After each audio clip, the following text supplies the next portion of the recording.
of Golden Technology lift and sleep chairs, carrying a variety of models in our showroom at 1733 Dawson Street. Our chairs lead the industry in power lift recliner features and advances in technology. Our chairs are FDA certified as medical devices, which means it's 100% tax deductible and helps with a number of medical conditions, including arthritis, poor circulation, and sleep apnea. Give us a call today at 910-500-6162 or stop by and experience our chairs for yourself at 1733 Dawson Street. That's 910-500-6162. 1733 Dawson Street in Wilmington. US Med Express.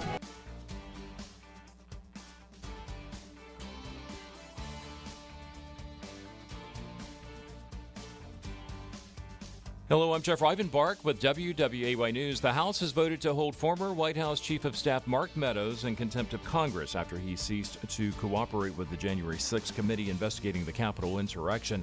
It's the first time the House has voted to hold a former member in contempt since the 1830s. The House vote sends the matter to the U.S. Attorney's Office in Washington, where it will be up to prosecutors to decide whether to present the case against the former Republican congressman to a grand jury for possible criminal charges. The U.S. death toll from COVID-19 has now topped 800,000, according to Johns Hopkins University. More than 200,000 of those lives were lost after the vaccine became widely available last spring. The death toll is about equal to the population of Atlanta and St. Louis combined. Back in the Cape Fear, one person is dead and two deputies are on leave after a shooting yesterday in the Cane Tuck community in Pender County. Sheriff Alan Cutler says deputies were serving a domestic violence protective order and encountered a man with a weapon. There was a shooting and one man died. The name of the deceased hasn't been released. The two deputies involved are on leave, which is standard procedure with an officer-involved shooting. The SBI is investigating. And Carolina Beach officially has a new mayor this morning, along with a newly elected council. Lynn Barbie was sworn in last night as the new mayor, along with new council members Joe Benson and Mike Hoffer. Earlier this year, outgoing Mayor Leanne Pierce announced she would not seek re-election. She's planning to run for county commission. The new council also voted to fill Barbie's vacated council seat with Deb LeCompte. For more on these stories, head over to WWAYTV3.com. I'm Jeff Rivenbark. Have a great day. Wake up to Good Morning Carolina, weekdays at 5:30 a.m. And Good Morning Carolina. It is a very busy news morning today. I'm Donna Gregory. And I'm Jeff Rivenbark. We're glad you're starting your Tuesday with us. Be prepared and ready to go for the day ahead. For the time being, we are dry and quiet, but we are dealing with some patchy fog. And catch up with the overnight news you need to know before heading out the door. We'll have more details and more live coverage in just a few moments. Get up early for Good Morning Carolina, weekdays at 5:30 a.m. This news and weather is brought to you by Two Men and a Truck. For your free quote, go to twomenandatruck.com. twomenandatruck.com. This show is also sponsored by Dr. Tony Maglione. Dr. Tony is a cardiologist practicing in Wilmington. He accepts Medicare patients, and his office is located across the street from New Hanover Regional Medical Center at 2032 17th Street. The office number is 202-1071. Dr. Tony is an author whose last book is Rules for Conservative Patriots, and it can be purchased on Amazon. His website is www.drtonymag.com. Hey everyone, Ben Hawkins here with Cross Country Mortgage. Rates are still at historic lows, and there has never been a better time to purchase your dream home or refinance your existing. With over 300 loan products including conventional, FHA, VA, USDA, renovation, and jumbo, we are certain we have the right loan product for you and your family. Call me today to be pre-qualified to make the offer on your next dream home. 910-352-3373 or visit my website at lendwithben.com. Listen to Tom Goolsbee on The Chad Adams Show. People with common sense know that the entire theory of socialism is one big lie. The Big Talker 106.7 FM.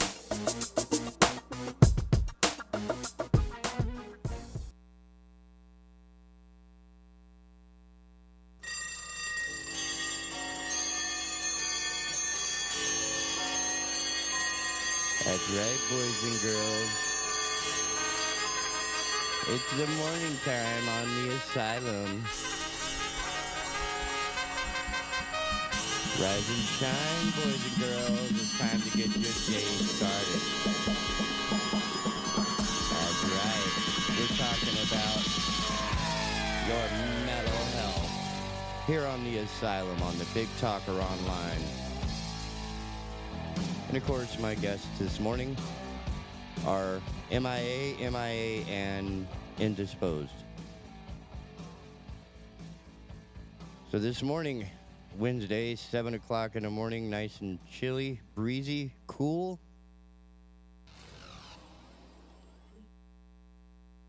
If we knew what we were doing, it'd be different. But instead, we're in the garage, making things happen anyway. Telling us what we can't do, what we don't know how to do, we do it anyway. Or at least I do.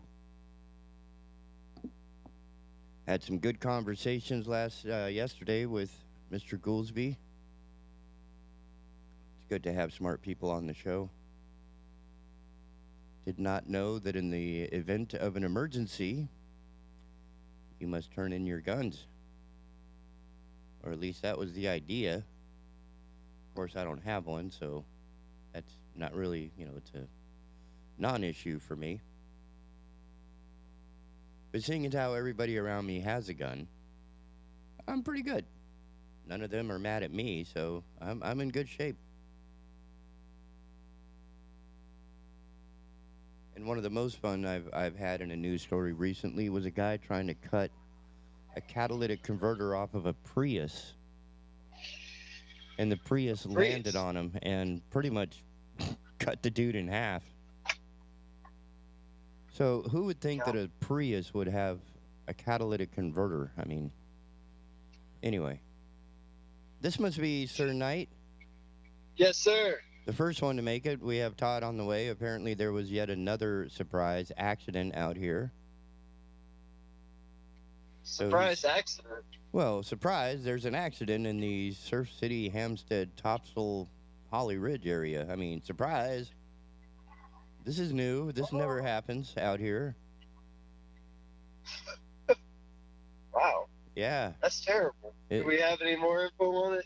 Not until Todd shows up, in which case he'll be banging on the garage door, and then lots of noise will ensue while I unplug myself and go open the door. And you get to hear that as background music or whatever. It's, it's organic. It's real. There's no, we're not hiding from this. This is real. This is real. You're improvising. We're winging it. Yeah, well, I think it's more fun than that. I think it's more the real spirit of pirate radio, where I'm literally. Are you on your way up here? Yeah. Okay, yeah. When you see it, you'll understand, and you'll understand why there are no fire department people allowed in here for a while. No, nothing. Well, the fire department people, it seems like they are up there, man. They're about 2 blocks away, but they're not allowed in the garage. Oh, man. No, sir. We would probably be fined out of existence, but we are adding some circuits in here so we can take a little bit more juice. Had our first remote live stream event last night. That was exciting. Went flawlessly with the the GOP headquarters in Brunswick County. The show All Things Brunswick had a something of a virtual online meeting that we live streamed with them out onto the air. It's up on Facebook, Twitter, YouTube, and it was a lot of fun. We had some good participation. They had call-in guests, and we're doing more than the station ever did on its own, adding more and more capabilities. And again, don't tell me what I can't do. That's impressive. Yeah, it's like a hobby that just got out of control. Like, I don't drink, right? So instead of grabbing a bud, I grab a cable and say, all right, what hole can I slip this into? And yeah, I've populated most of the holes that are available to me in this room right now. It's impressive. So it's like my yard with Christmas lights. Oh yeah, Oh, yeah. If the fire marshal comes, they might have something to say. I was going to say, we probably have that in common at least, right? So the extension cord or the power distribution. Oh, there he is. Hang on.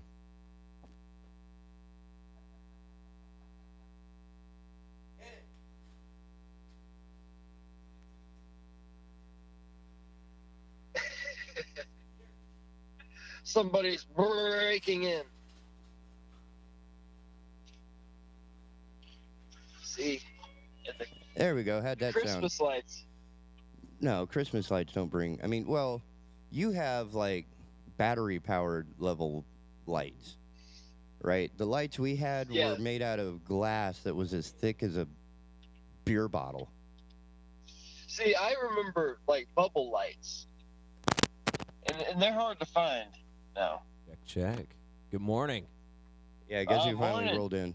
Yeah, I'm here. There's another wreck in Holly Ridge. But these are the ones like figure. The big bulbous jobs that you could put them into your like reading lamp next to your couch.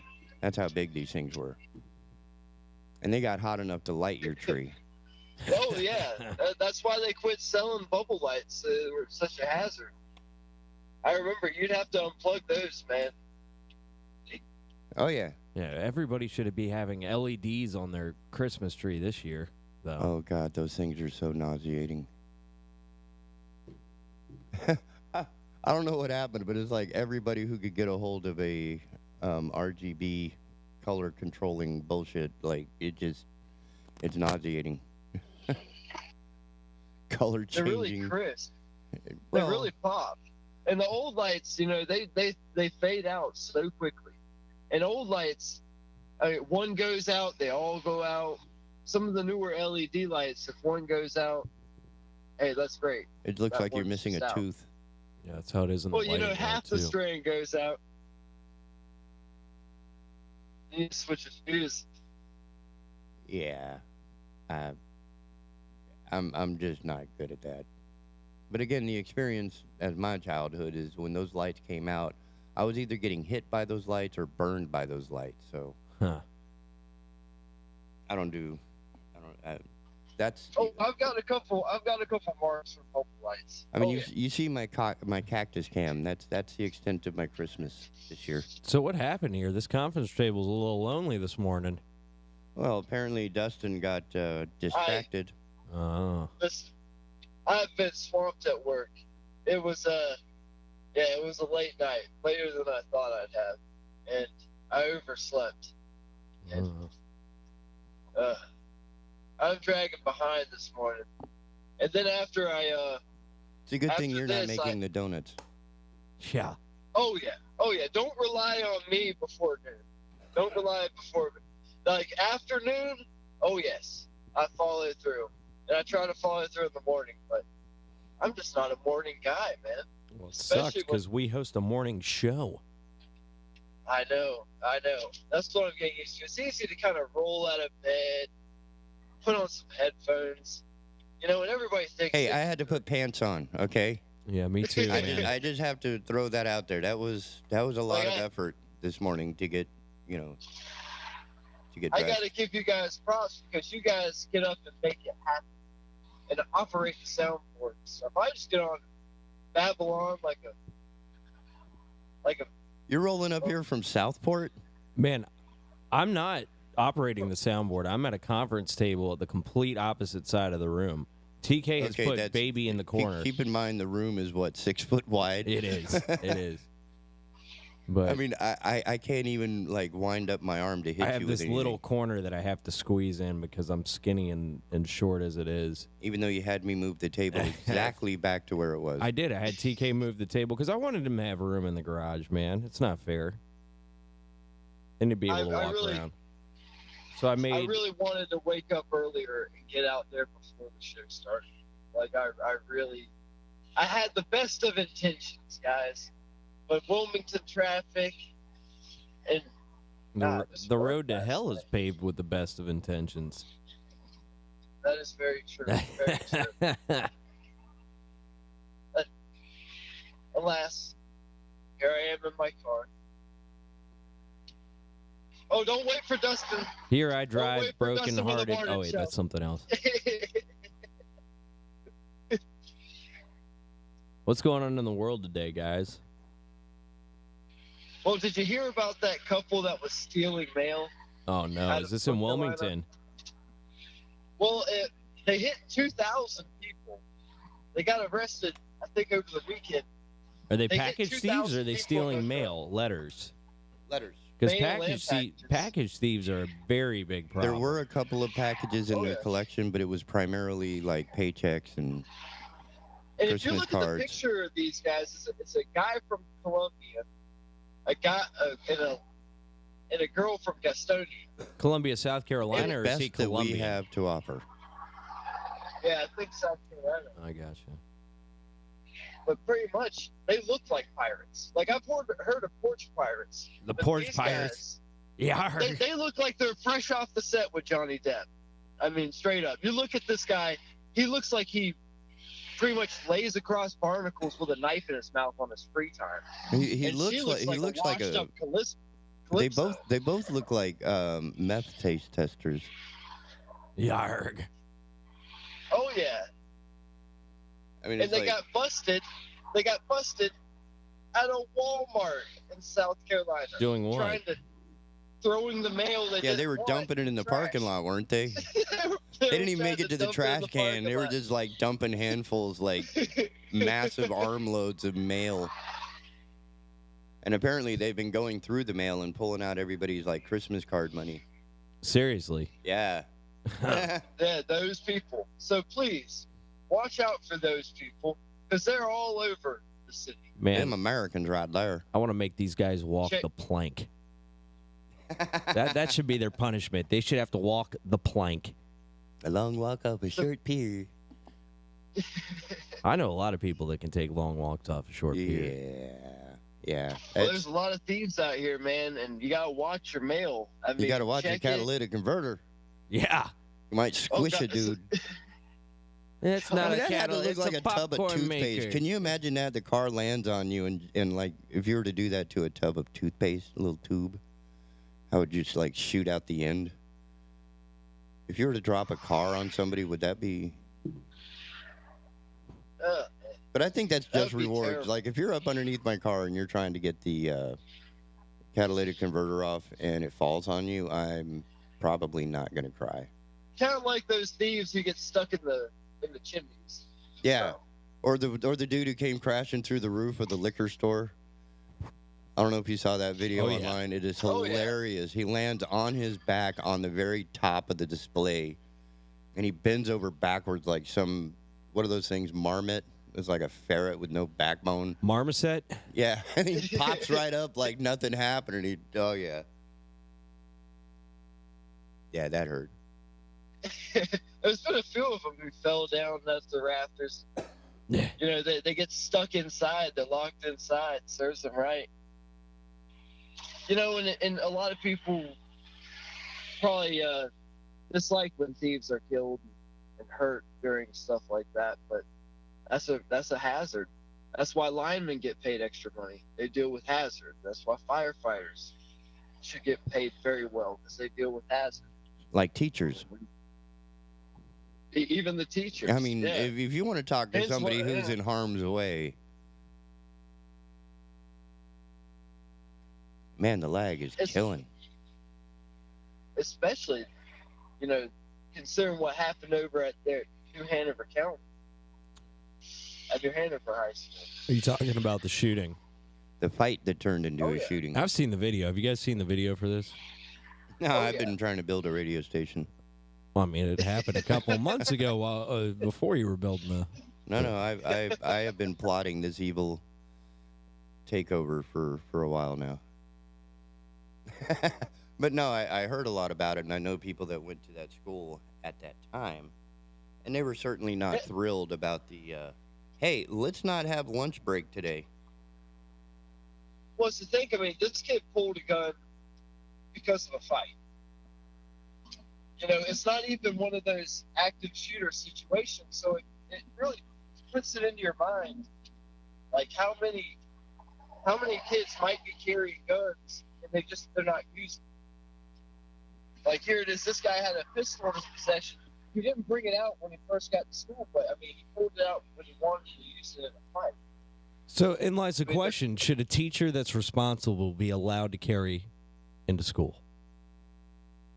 In my opinion, yes. In my opinion, yes, too, as long as the teacher is trained. Well, they have to be trained. They also have to be firearm proficient. That's a big 6 one. months. I've heard That's people what I meant. say, like, hey, you can take somebody who has never had a handgun, teach them in 6 months, and then they're pros and they can carry that around the children. Some people could argue that. I think it should be people who have more of a history. That's where we get into the veterans and people, ex-law enforcement. You have people that have carried handguns for years and years and years. And there's a big push to get veterans to be teachers right now, is there not? I do believe I remember seeing something about that.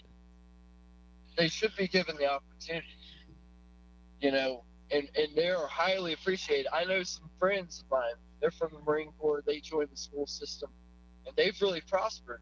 One of them, out of respect to him, I'm not going to say his name, but he was mentioned in the New Hanover County Schools bulletin on Veterans Day. I know them from the mall. I worked with them at the mall, and we all transferred from there pretty much to the school system.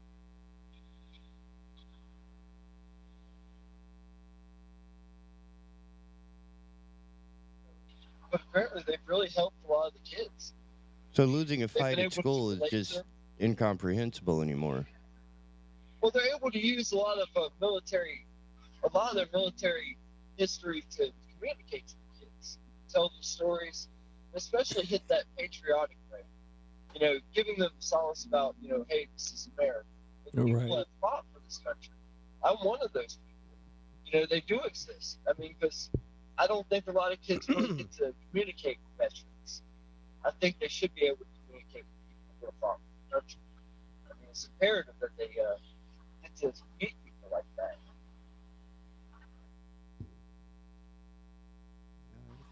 But yeah, back on the fight.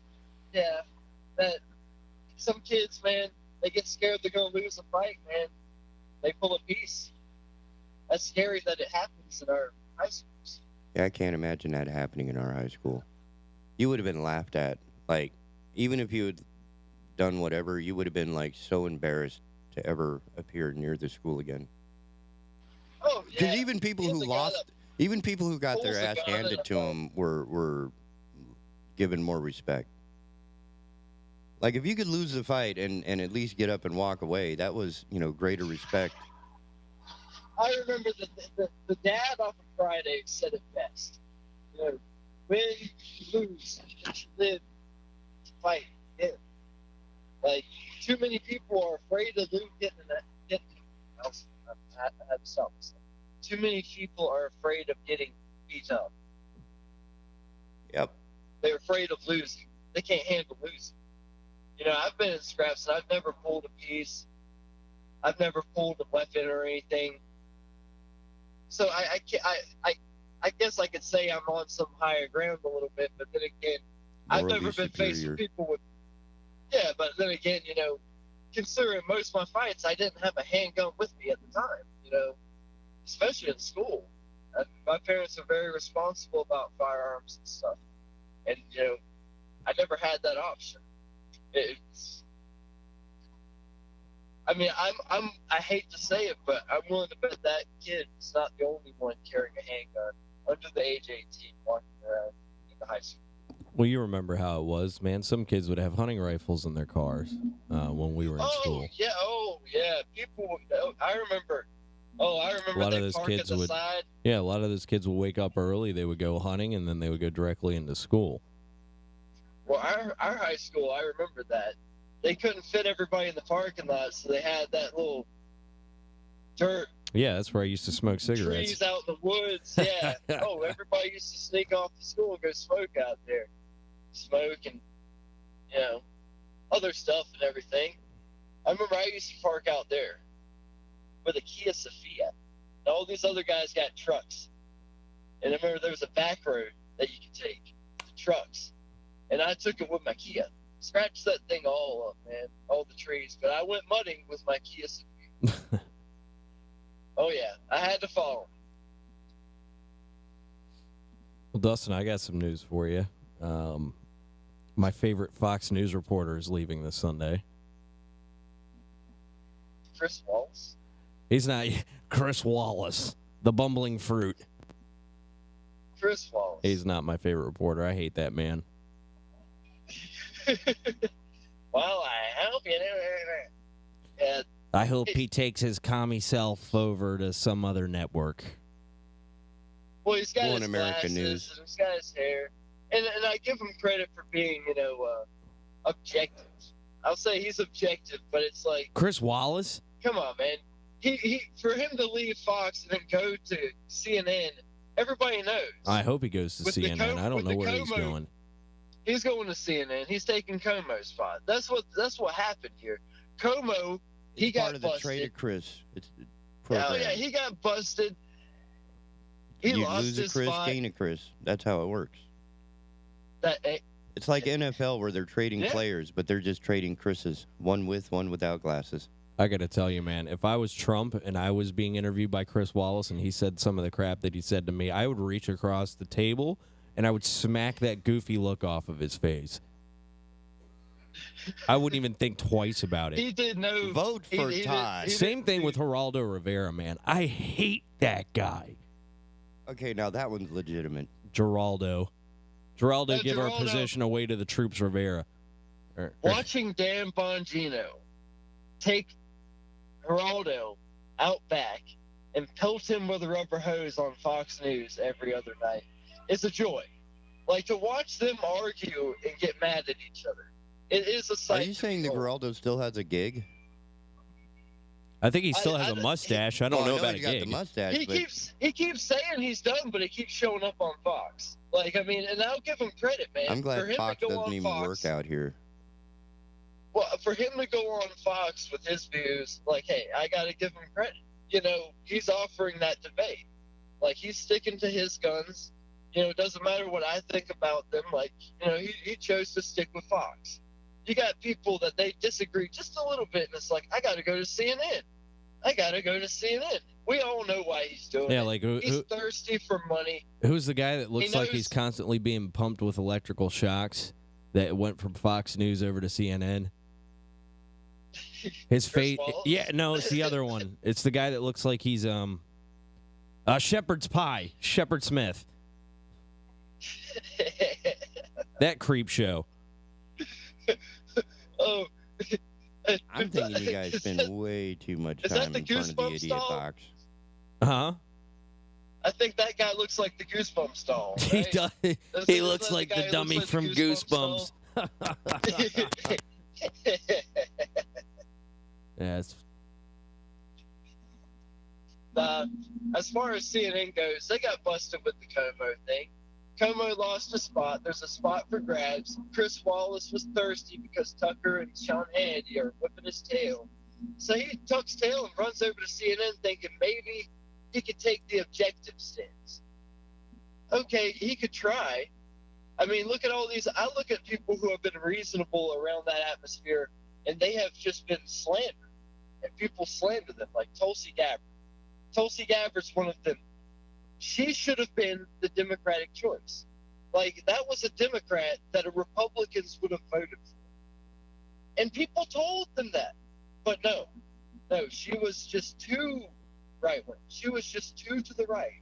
I mean, even being reasonably Republican was too much for them. They had a perfect shot with Tulsi Gabbard. But no, they had to go with Biden. But hey, I digress. Yeah. I thought Tulsi Gabbard was a perfect choice. I mean, she was a veteran. She had military service. And I mean, she was somebody that just knew to get past petty politics. And seeing how they treated her, the news outlets treated her and stuff, that was... You said, was Fox News one of them that treated her, to her? Fox News was actually very good to her. I was about to say, fair and balanced, man. Come on. Even though I don't he was one believe of the that. only candidates that would go on Fox. I mean, you had Andrew Yang. He would reach across the aisle and have these conversations. You know, I got some cousins that were really big in the Yang gang. And, you know, he was one of those people that was kind of approachable. Like, you know, I thought that he would be a good choice for the Democrat candidate. Like, even though I wouldn't vote for them, I could see why Republicans would vote for them. Plus, everybody took his plan anyways. He promised $1,000. What was it? $1,000 a month, right? And everybody pretty much took his plan, and it's like, well, we're going to do that. Yeah. Vote for me. I'm going to give you a handout. Yeah, he offered a payoff, and he knew, hey, even if I offer this payout and nobody else offers it, just me offering it, they're going to have to compete now, because there are people looking at it like, hey, I'm going to get a paycheck from this. Everybody needs money. Everybody wants a handout. Take that route. Oh yeah. That's why there's an abundance of jobs right now. Resistance.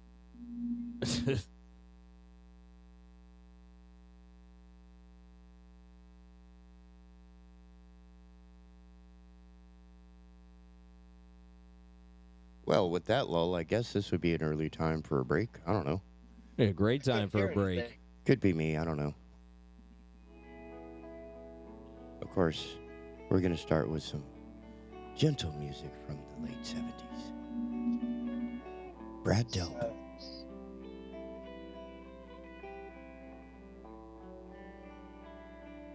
And Tom Schultz.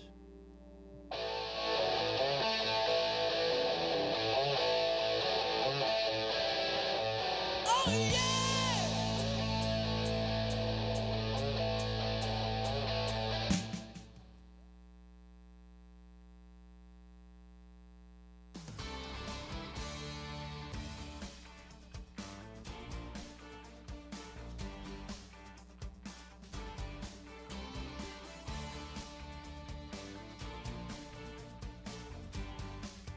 Hello, I'm Jeff Rivenbark with WWAY News. The House has voted to hold former White House Chief of Staff Mark Meadows in contempt of Congress after he ceased to cooperate with the January 6th committee investigating the Capitol insurrection.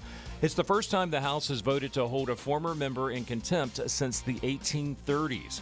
The House vote sends the matter to the U.S. Attorney's Office in Washington, where it will be up to prosecutors to decide whether to present the case against the former Republican congressman to a grand jury for possible criminal charges.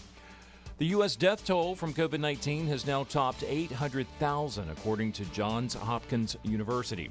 More than 200,000 of those lives were lost after the vaccine became widely available last spring. The death toll is about equal to the population of Atlanta and St. Louis combined.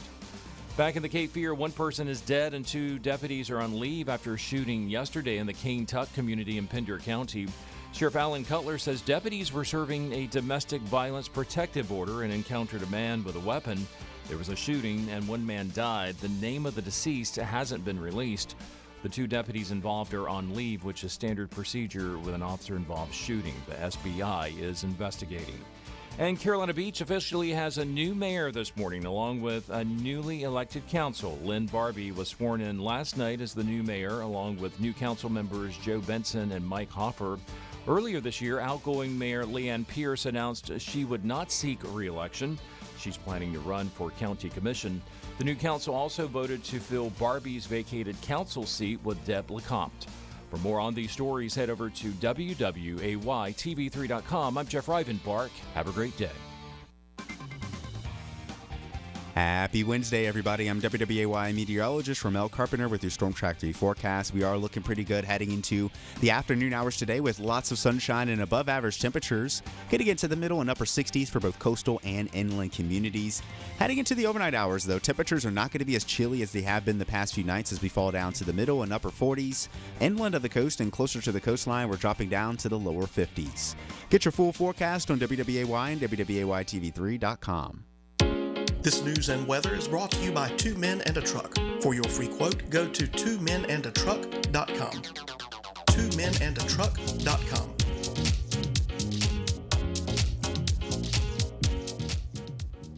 Folks, you know you're all looking for that special gift. Lines are long, traffic is frustrating, supply chains in the news. Just take a deep breath. If you're anywhere near Oak Island, come by Seaside Jewelers, 8801 East Oak Island Drive. Avoid the traffic, the lines, the frustration, and get that extraordinary and special gift. From high-end diamond rings to Larimar, from necklaces to bracelets, watches, and unique jewelry. And you also get one-on-one service with their experienced staff. Great prices now, just in time for the holidays. Come by and check out Seaside Jewelers, 8801 East Oak Island Drive. Hey everyone, Ben Hawkins here with Cross Country Mortgage. Rates are still at historic lows, and there has never been a better time to purchase your dream home or refinance your existing. With over 300 loan products including conventional, FHA, VA, USDA, renovation, and jumbo, we are certain we have the right loan product for you and your family. Call me today to be pre-qualified to make the offer on your next dream home. 910-352-3373 or visit my website at lendwithben.com. If you want to talk about culture and politics without all the caterwauling, then you'll love Hertel Radio with me, your host, Andrew Donaldson, every weekday morning, 6 a.m. with a replay at 3 p.m. right here on the Big Talker. Catch it on the Listen Live tab on the app or watch on the Facebook page.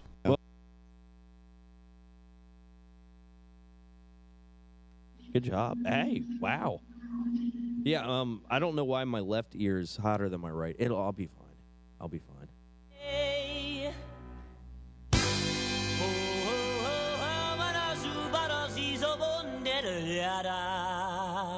Who is this?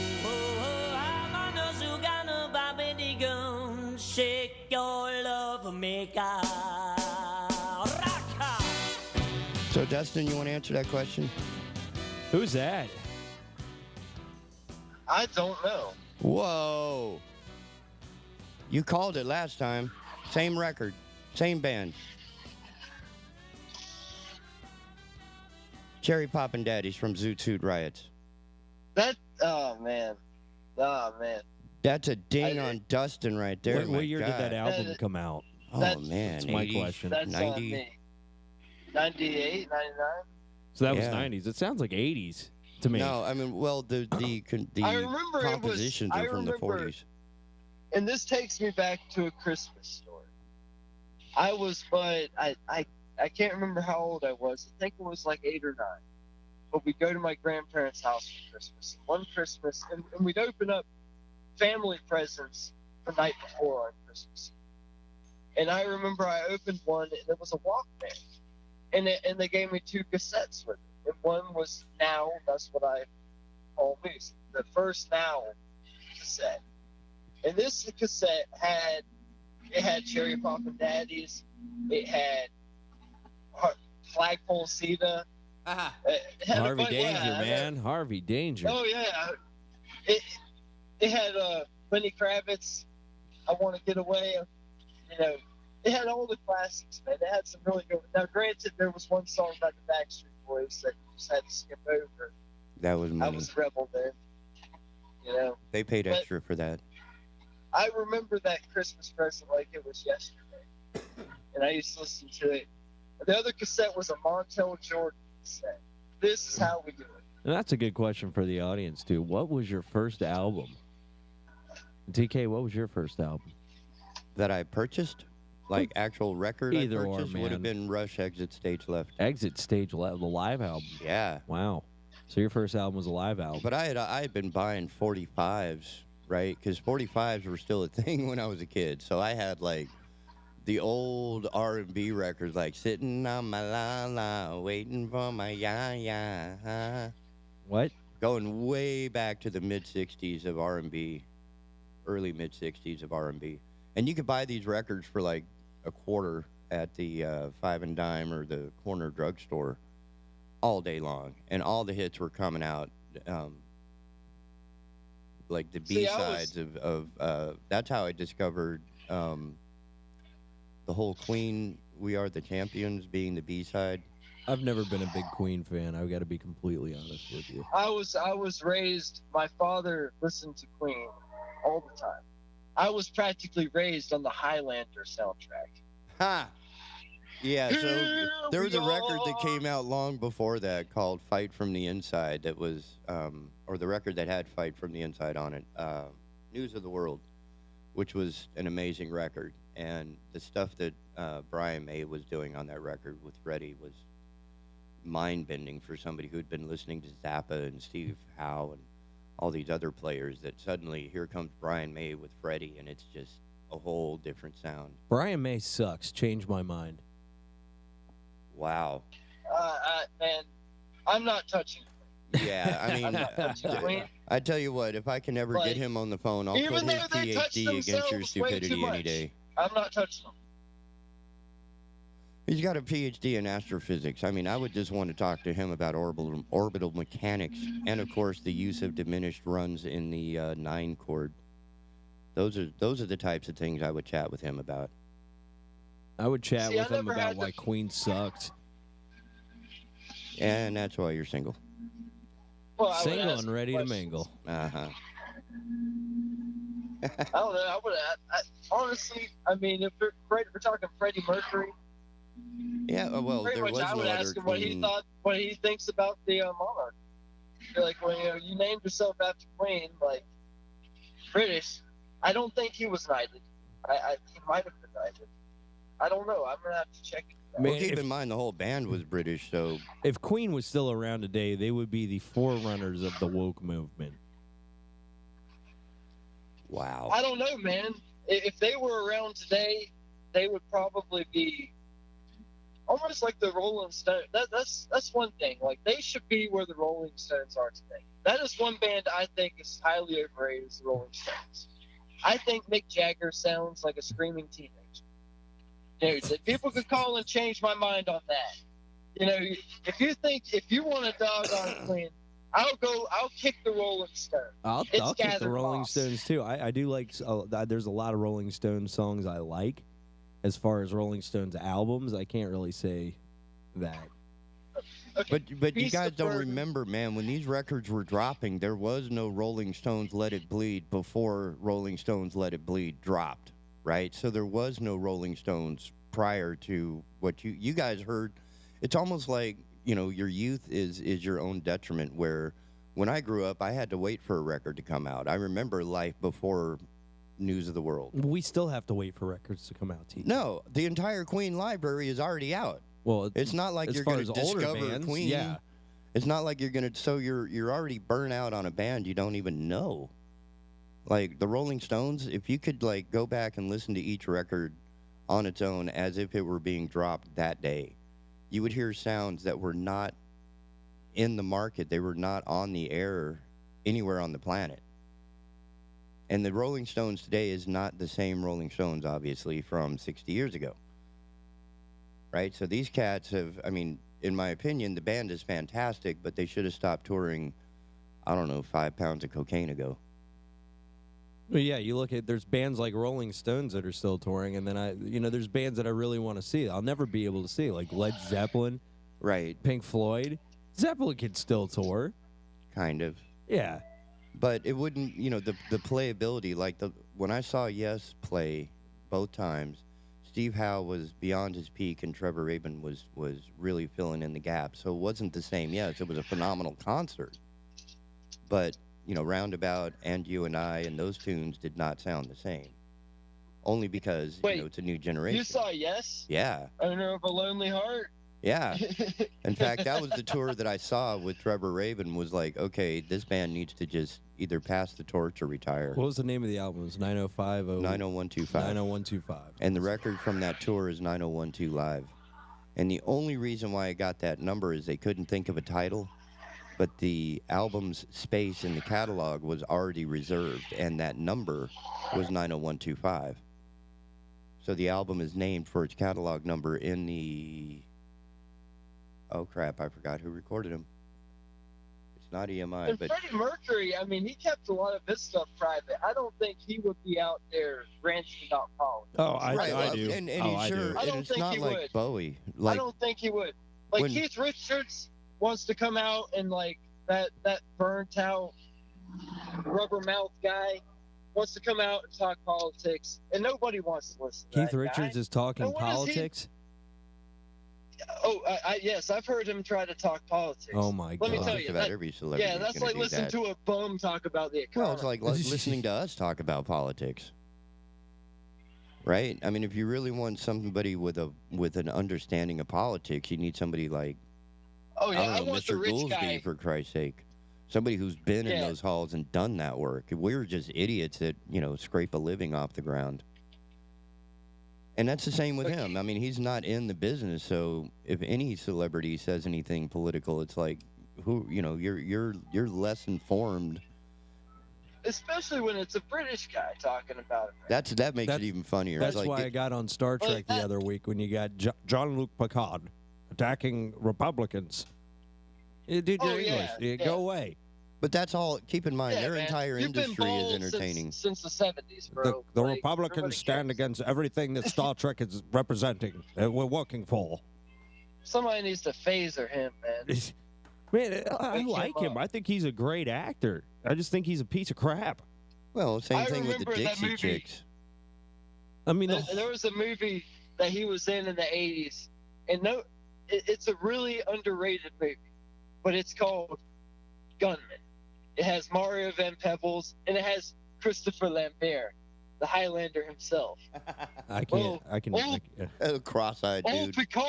Picard is like this rich jerk who has to live in a wheelchair and stuff. But he's Are you rich sure you're not and lives talking on this about island. Sean Connery? Sean No. You said rich No, it's jerk. Picard. Right? Okay. It's Picard. Pretty much. And Picard, Dennis Leary's another bad guy. And God, I love Dennis Leary. Yeah, man. me too, man. Dennis Leary kicks Picard into a grave and they bury him alive after he takes his money. So, yeah, that's. I think if Picard keeps talking, man, he's really going to wind up digging himself in another hole. Hey, Todd, you got a little pushback here. And it's from Dustin's brother. Ooh. Yeah. Queen's soundtracks were the Before you best. take that, Oh, hold on, and I got to finish my thought on Picard here after we get Dustin's brother's comment. That was it. Prepare the bridge, number one. Queen's soundtracks were the best.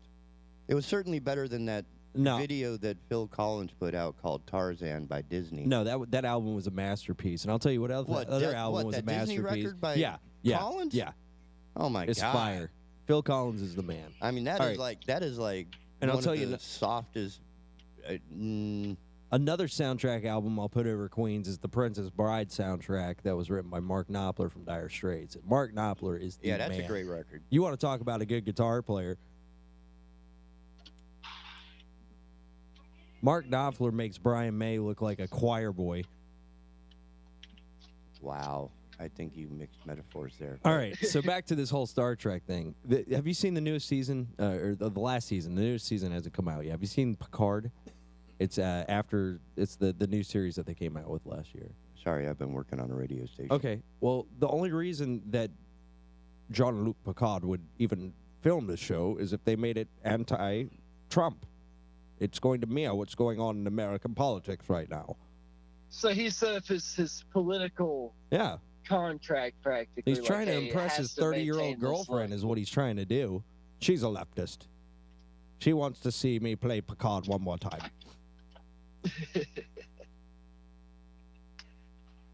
And, man, all those guys, man, what a letdown. Riker, God, mighty. Quill Heaton.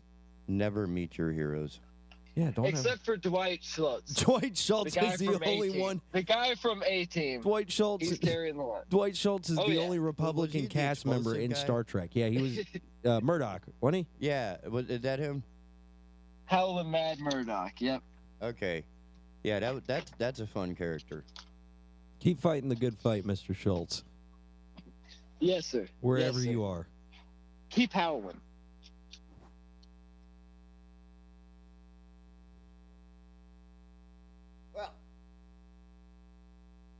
Well, all right. So, I gotta ask you guys, are you feeling a little nervous? No. No. It's just I have the keys on this You side. have a visitor. We can go to commercial. Yeah, we don't do feral here. Okay. I mean, it's a garage. What, people are going to be surprised by the noise? Hey, I hope I'm at the right house, right? Well, it's the one with all the stuff in the yard.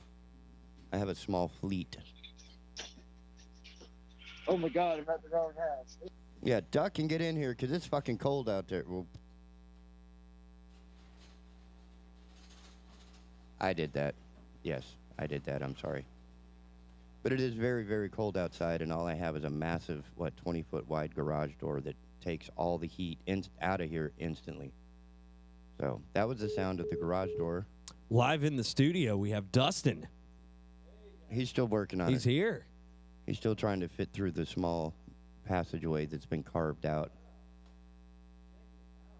So there it is. Your headphones are right there. There's your microphone. Yep. There's an on and off switch on it. You're going to have to give him a little sound check. Nah, he didn't pay his $50. This thing on? It is on. Wow, look how much better you sound when he's not on the phone and he's in an actual microphone. This is actually my voice. This is my voice. You are listening to me talk. From the cigarettes and the brandy. Oh, you're talking about Michael Caine. Michael Caine. Michael Caine. Tea, Earl Grey. TK. Hot. Do you know who Michael Caine? Right? Michael Caine. Earl Grey. Hot. No, that's number one. That's Jean-Luc Picard. He drank the Earl Grey tea. Hot. I'm going to drink it, and I'm going to yell about Trump for an hour. That's exactly what. Prepare the CNN number one. Nope. Yeah. I like it, man. I like this place. It's nice to meet you, TK. Good to meet you, even though we have to, Yeah, we're in the corner. You saw the fire hazard on the way in, I guess. I'm digging the jacket, by the way. I told you the man's blood type was Mountain Dew. This guy is ready for the park ranger gig at Mountain Dew Camp. I was still on tour filling up at a truck stop when I saw this jacket hung in I think it was a Flying J, and they had the displays along the very top of the building, which is like 25 feet up. And I saw this Mountain Dew jacket. I said, I want that. And the clerk looked at me like, no, you don't. I said, yeah, I think I want it. I mean, it's on sale. I have the exact amount of money in my pocket. I want that jacket. And the sigh this man gave me to go and get the ladder, to pull it out, to go get it up there, go up there and get my jacket and bring it back down, only to find that it fit, because that's, I think, what he was really worried about. And it's like, look, if you don't want to go up to get the product, because it's like, you want me to go up and get it? Yeah, do your job. It's like the grocery store. You know, Why do people do you want to get sell the jacket or not? You know, here's $50. Come on. Why do people get pissed about doing their job? Oh, you're gonna make me do my job. Okay, now in his part, I can understand that the manager was like, "Hey, you know what would be a great way to display these products is if we put them way up at the top." This is a Flying J. This isn't the manager that decides to do this. This is corporate. Yeah, probably. Yeah. And I think the jackets were actually discontinued because they had a bunch of them, like the DuPont driver and all those other cats. Jeff Gordon, the Rainbow Warrior. The M&M jacket was up there as well. Who's the NASCAR driver that hit the guy on the track and killed him? The dirt track. Wasn't that Tony Stewart? I gotta look this up. I can't remember, but I don't want to throw the wrong NASCAR driver under the bus. Like of the mid-90s, early mid-90s, I guess. Whenever somebody talks about NASCAR, my mind just automatically goes to Earnhardt. You know what Dale Earnhardt and Pink Floyd had in common, right? Last greatest hit was The Wall. I've heard them all. Oh, yeah. But Earnhardt, he left behind a legacy. And, you know, his son kind of took hold of that. Man, I was trying to figure out which and the money. NASCAR driver ran somebody over. And I got another story that a former NASCAR driver, this was from October, former NASCAR driver killed after attacking his ex-wife with a hatchet. A juggalo. Wow. Oh, my God. Axis and Allies. John West Townley. Obviously I don't not a even good think. driver. Yeah, he wasn't a good driver. Was he a Florida man? Let's figure out where he's from. Daytona Speedway. Which I think is funny. They're filming Florida Man in Wimbledon. It's over. It's wrapped, baby. That is a good I know it's point. rap, but they filmed it here. It's like, where else can we find Florida men by the dozens? Hey, Wilmington. In Wilmington, North Carolina. 100,000 drunks. The difference on a between us sand and dune. Florida is most of the people that do stupid stuff out here, we live to tell about it. Well, it'd be the fact that Florida and ourselves, survive hurricanes on a pretty much annual basis. It doesn't seem like they must have more boats or something, more floats, pool noodles or something in Florida because they keep coming back, or they breed faster. I don't know. That might be it. Well, you look at how much time do you think it takes somebody who moves to Florida from, say, New York or somewhere? How long do you think it takes them to acclimate to Florida, for them to become a Floridian? 2 crackheads. I think they're already Floridians. What is a real Floridian, man? 2 crackheads and a brandy, a Hennessy. I don't know. Florida's got. I mean, they've got a lot. They've got their mind straight, and their economy's doing pretty good. They're recovering from COVID. They have no state. Oh, is it? It's no income tax. No state level income tax. No state level income tax. I was about to hit Tom Goolsby with that yesterday, man. Like, dude, let's do that. Yeah, but their sales tax is like 14%. Come on. It's not that bad. No. Yeah. No, it's not. Well, Their they got sales the tax money is from zero. tourism. I mean, they got a steady flow of tourists. Like, well, I mean, the they reason even why they did hooked that. us into going out there this past summer. You know why they went to that? They couldn't tax the drug dealers. So the only way to tax the money that the drug dealers were making under the table was to tax them when they go buy stuff. So they just said, okay, we're going to have a hard time keeping track of everybody's income because of the drug trade. But for every dollar you spend, we're going to take, we're going to add 14 cents to it. So it's a good balance. They get the revenue from sales. Yeah. That balances out to their income tax. But, again, we as Yael will point out, in Europe, they have incredible healthcare systems, but they're taxed at, 40, 50, 60%. TK, the Florida sales tax is only 6%, bud. I think that's only part of the story. But, again, I'm not an expert, but I know it's higher than it is anywhere else. Even our sales tax is 7. Right. It's 7, and we but have ours is we have a state 7, but we income don't- tax. I think there are going to be other issues with their tax. I mean, Florida. That's the whole reason why they did it. And Florida has one of the lowest gas prices in the country, man. And you could kill, what was it? I think pythons out there. You kill pythons. You can kill. Well, they've got the snake problem. They give you money to kill iguanas too, man, because they're invasive species. So iguanas, pythons, and there's some certain marine species that are invasive, and they'll pay you for.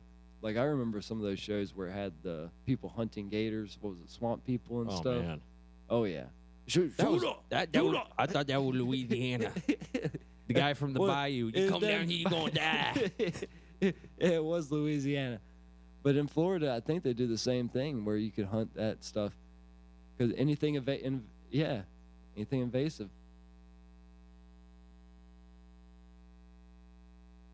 You know what's invasive? Snowbirds. Yeah, they call it a season, but you can't shoot them. Right? Tourist season. Treat them like the pelican strangler does out here in Wrightsville Beach. I still think that's funny that there is a pelican strangler. Never got caught. Never got caught. Got away with it. For now. But if anybody's ever walking around the beaches of North Carolina and you find a poor pelican that's been mangled. Pelican's a big frickin' bird too, isn't it? I know. I don't even realize how. I don't know how you could do that. And their necks, right underneath the. You'd have to hit it with like a paintball gun or something first. Like, I don't see how you could sneak up on a pelican.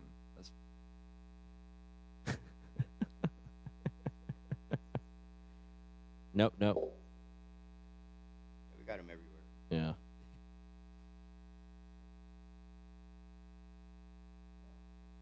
So what else we got in the news today? I would have been prepared on this. I wish we could take some callers. Anybody got anything on their mind? Well, call in? I do know Mason?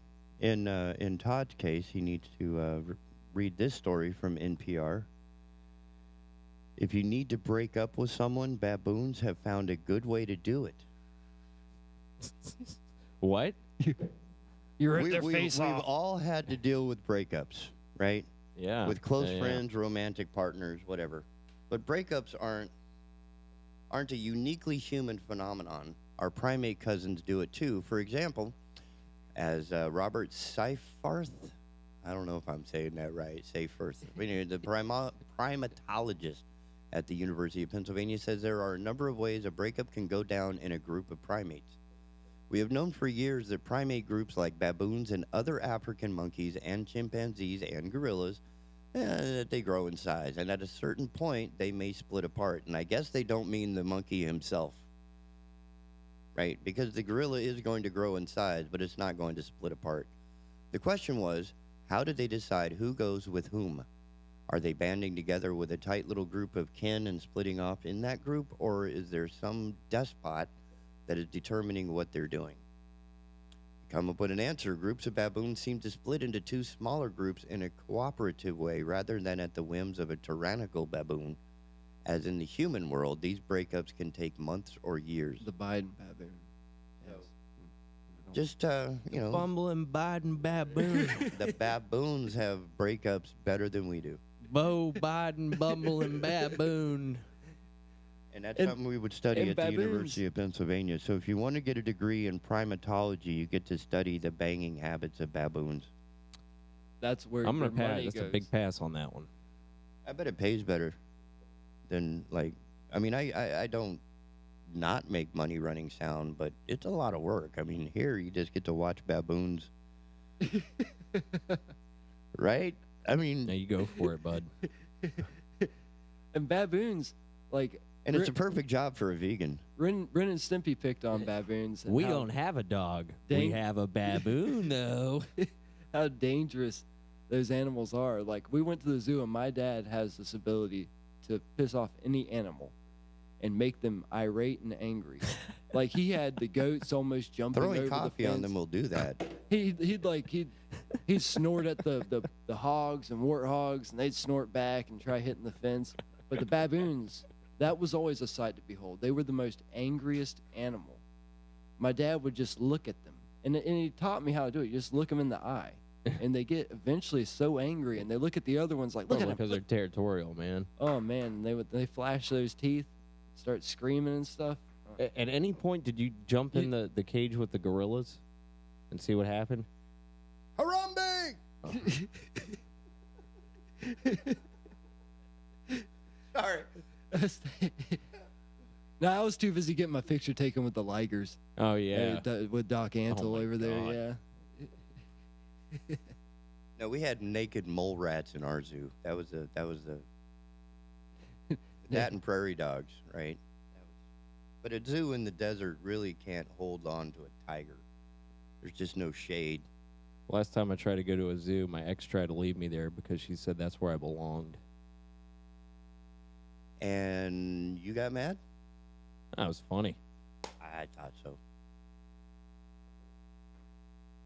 I mean, besides, it shows that almost any animal can get irate and angry, but it's some of the most cute and cuddly ones, or ones that you don't expect. Like baboons, you think they're funny. No, I don't think baboons are funny. Baboon will rip your face off. Oh, Well, yeah. I'm thinking like That's the thing. Yeah, they bite a your pissed face off off. panda. Huh? And that's where Disney, I think, ruined it for everybody. Is they anthropomorphized all the way back to like the Jungle Book with Baloo, right? And what was the panther's name? I don't know. But basically, this kid is going to go wandering through the desert with a bear and a puma. Oh, the Great Panda Adventure, I believe it is. The Great Panda Journey. I think I know what you're No, I'm talking about the original Jungle Book that Disney released back in like the 50s. Oh. And they had anthropomorphized these animals into being reasonable human beings that you could like talk to and reason with. So, 4-year-old That kid started with sees that, Sammy, and didn't next it? time they see this massive cat, they're like, "Oh, look, the cute little kitty. Hi, kitty." Dinner. Well, Disney, they ruin everything. 'Cause Yeah. I don't know if anybody's seen the new Jungle Book. No. But no. Guess who plays the voice? Oh God. Of King Louis. No. Oh yes. It's Christopher Walken. Christopher Walken. Christopher Walken plays He's the voice playing of King Louis. I want to An be like orangutan. you. Ooh, ooh, yeah. Yeah, that kid. That's Dice. It's gonna break. that's The mouse. man. The mouse wow. churns the milk into the butter. It's true, Mr. Bond. I enjoy racing horses. I just can't. Where see is that the at man-child man. at? I want the man-child brought up here with the bear and the panther. And The It's man the cub. Man cub. bear- Not the man-child, man cub. Necessities. Because they're trying to like the show man-child. I'm how sorry, I more was thinking of related we are. liberals. Right. And I always found that to be it's like. Have you ever seen an orangutan But they break did that. But they did that in a with song like and dance? They did that with Cinderella. Like all the birds are going to come in and do your housework. No, they're going to come in and poop on everything. If they- Cinderella? Yep. And just about every Disney flick, Beauty and the Beast, like you're going to go up against a Minotaur and it's going to treat you well. No, I don't think so. Yeah, and everybody thinks Disney, helps everywhere they go. They don't. I mean, you look at what they've done with China. I mean, Disney in itself has crossed the borders of pushing certain propaganda, and I think people have kind of caught on to that. I mean, and environmentally, you see the bears and the CGI and all that stuff and say the Jungle Book, but what has Disney really done? I mean, you go to these parks and stuff, they maintain it, to a certain standard, to a certain extent, but they make a killing out there. Oh yeah, milk you for every penny you got, man. And Dustin's brother is way ahead of this. Since I moved over, this isn't in the middle of my screen, but apparently Tony Stewart, going back, accidentally That was ran Tony a kid Stewart. over. Yeah, that was Tony Stewart. Accidentally ran a kid He over. didn't accidentally. You gotta watch that video, man. That did not And look then like an he accident. showed up a little later with one of the Duggars got charged with endangering the welfare of a charge. And I guess Duggar has something to do with tigers, I guess? I don't know, but that Tony Stewart video, man, that kid is standing in the. It's a dirt track, and the kid's standing in the middle of the dirt track. It's What like the hell was he doing standing in the middle of a he dirt wrecked his- track in the he- middle he of a wrecked- race? Yeah, Tony Stewart spun him, or I think he caused him to wreck, and he got out of his car and he's like, like throwing his arms up, and then all of a sudden Tony Stewart comes barreling around the corner and runs him over. Doesn't hit the brakes, doesn't swerve left, doesn't swerve right, just plows right through him. Why was he in the middle of the road? I mean, if you're in the middle of the racetrack, I don't know, TK. I mean, Why there don't are you watch cars the video doing and you 100 decide? miles an hour around the corner. Get out of the track. It's like Death Race over there. Well, yeah. I mean, if you're gonna, it's basically like raving with the red flag in a bowl. It's like, yeah, don't hit me. Well, they try to. They try And to. he probably wasn't even looking in that direction. He was like looking at his front tire to make sure he didn't like flip his car. In all things considered, I'm surprised there's not more death in NASCAR. Like, they do pretty good safety checks. It's been on the decline since it started. I mean, every year they come up with something to save your butt. I'm showing Dustin the video right now. Well, we're going to go to break, and we'll be right back after these messages. Oh, man.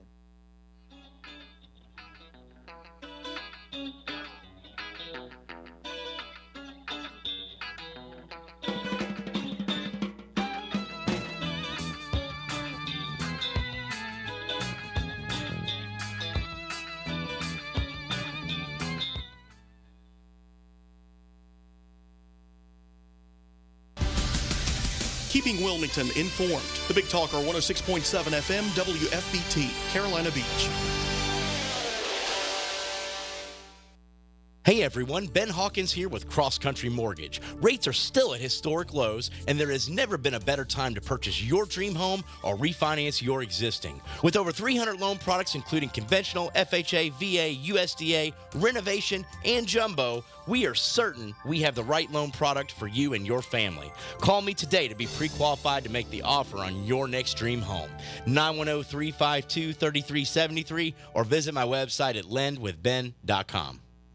Here's 1 minute of tree knowledge in 30 seconds with K.O. Davis. It's important that you have somebody, a trained professional, to trim your trees. There are these guys out there that just hack trees, and that's the worst thing in the world that you can do. Don't let somebody hat rack your trees. That's a tree term for hat rack. You know how they just cut a tree and it looks like it's just got like a hat rack? These guys just go up and just cut the trees off, and they don't cut it back to the proper spot. Call us. because we care about your trees. Visit KOsCoastToCoastTree.com. Don't let some yahoo hat rack your trees.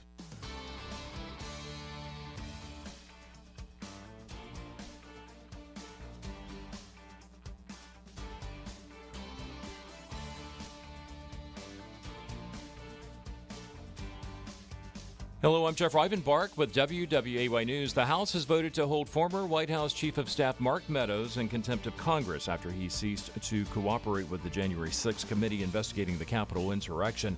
It's the first time the House has voted to hold a former member in contempt since the 1830s. The House vote sends the matter to the U.S. Attorney's Office in Washington, where it will be up to prosecutors to decide whether to present the case against the former Republican congressman to a grand jury for possible criminal charges. The U.S. death toll from COVID-19 has now topped 800,000, according to Johns Hopkins University. More than 200,000 of those lives were lost after the vaccine became widely available last spring. The death toll is about equal to the population of Atlanta and St. Louis combined. Back in the Cape Fear, one person is dead and two deputies are on leave after a shooting yesterday in the Cane Tuck community in Pender County. Sheriff Alan Cutler says deputies were serving a domestic violence protective order and encountered a man with a weapon. There was a shooting and one man died. The name of the deceased hasn't been released. The two deputies involved are on leave, which is standard procedure with an officer-involved shooting. The SBI is investigating. And Carolina Beach officially has a new mayor this morning, along with a newly elected council. Lynn Barbie was sworn in last night as the new mayor, along with new council members Joe Benson and Mike Hoffer. Earlier this year, outgoing Mayor Leanne Pierce announced she would not seek re-election. She's planning to run for county commission. The new council also voted to fill Barbie's vacated council seat with Deb LeCompte. For more on these stories, head over to WWAYTV3.com. I'm Jeff Rivenbark. Have a great day. Happy Wednesday, everybody. I'm WWAY meteorologist Ramel Carpenter with your Storm Track 3 forecast. We are looking pretty good heading into the afternoon hours today with lots of sunshine and above average temperatures. Getting into the middle and upper 60s for both coastal and inland communities. Heading into the overnight hours, though, temperatures are not going to be as chilly as they have been the past few nights as we fall down to the middle and upper 40s. Inland of the coast and closer to the coastline, we're dropping down to the lower 50s. Get your full forecast on WWAY and WWAYTV3.com. This news and weather is brought to you by Two Men and a Truck. For your free quote, go to twomenandatruck.com. twomenandatruck.com.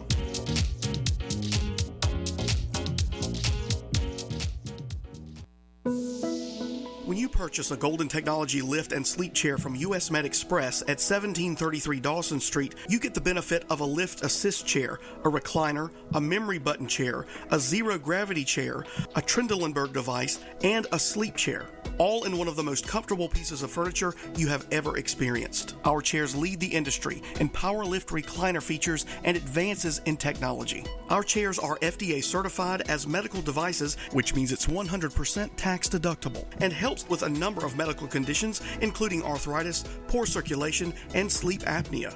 Give us a call today at 910-500-6162 or stop by and experience our chairs for yourself at 1733 Dawson Street. That's 910-500-6162. 1733 Dawson Street in Wilmington. US Med Express. If you want to talk about culture and politics without all the caterwauling, then you'll love Hertel Radio with me, your host, Andrew Donaldson, every weekday morning, 6 a.m. with a replay at 3 p.m. right here on the Big Talker. Catch it on the Listen Live tab on the app or watch on the Facebook page.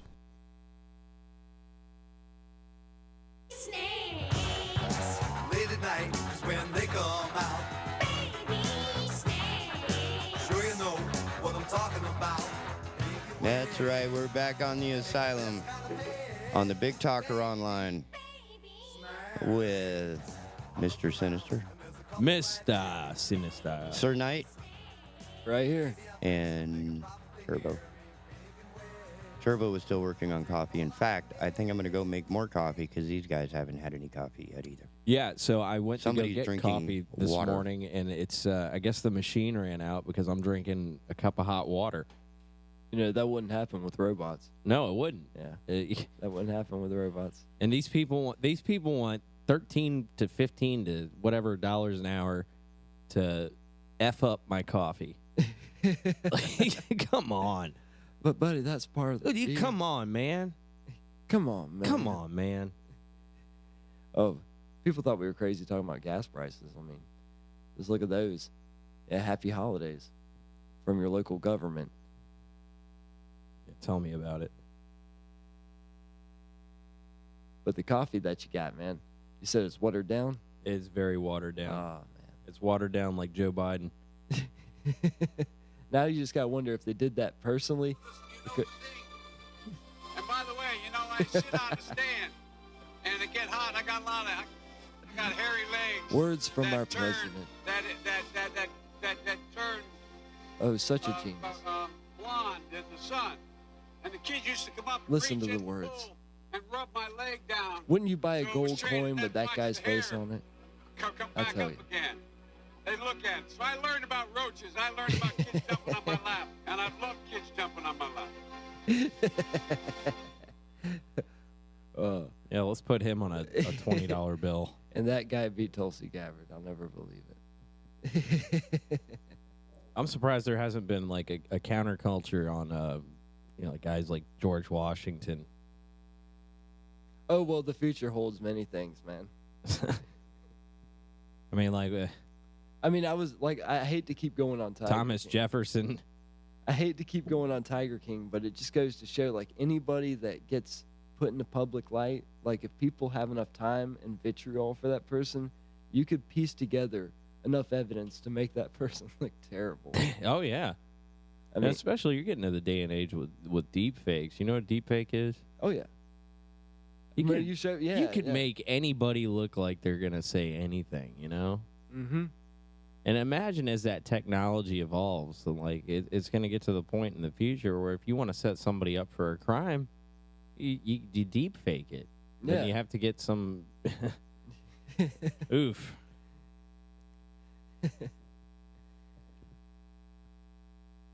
Well, that's where video evidence is one of the best things we could have, especially for crimes. That's why we got all the cameras set up. Yeah. I mean, technology's really taken off around here to help set up, and prevent crime. Yeah.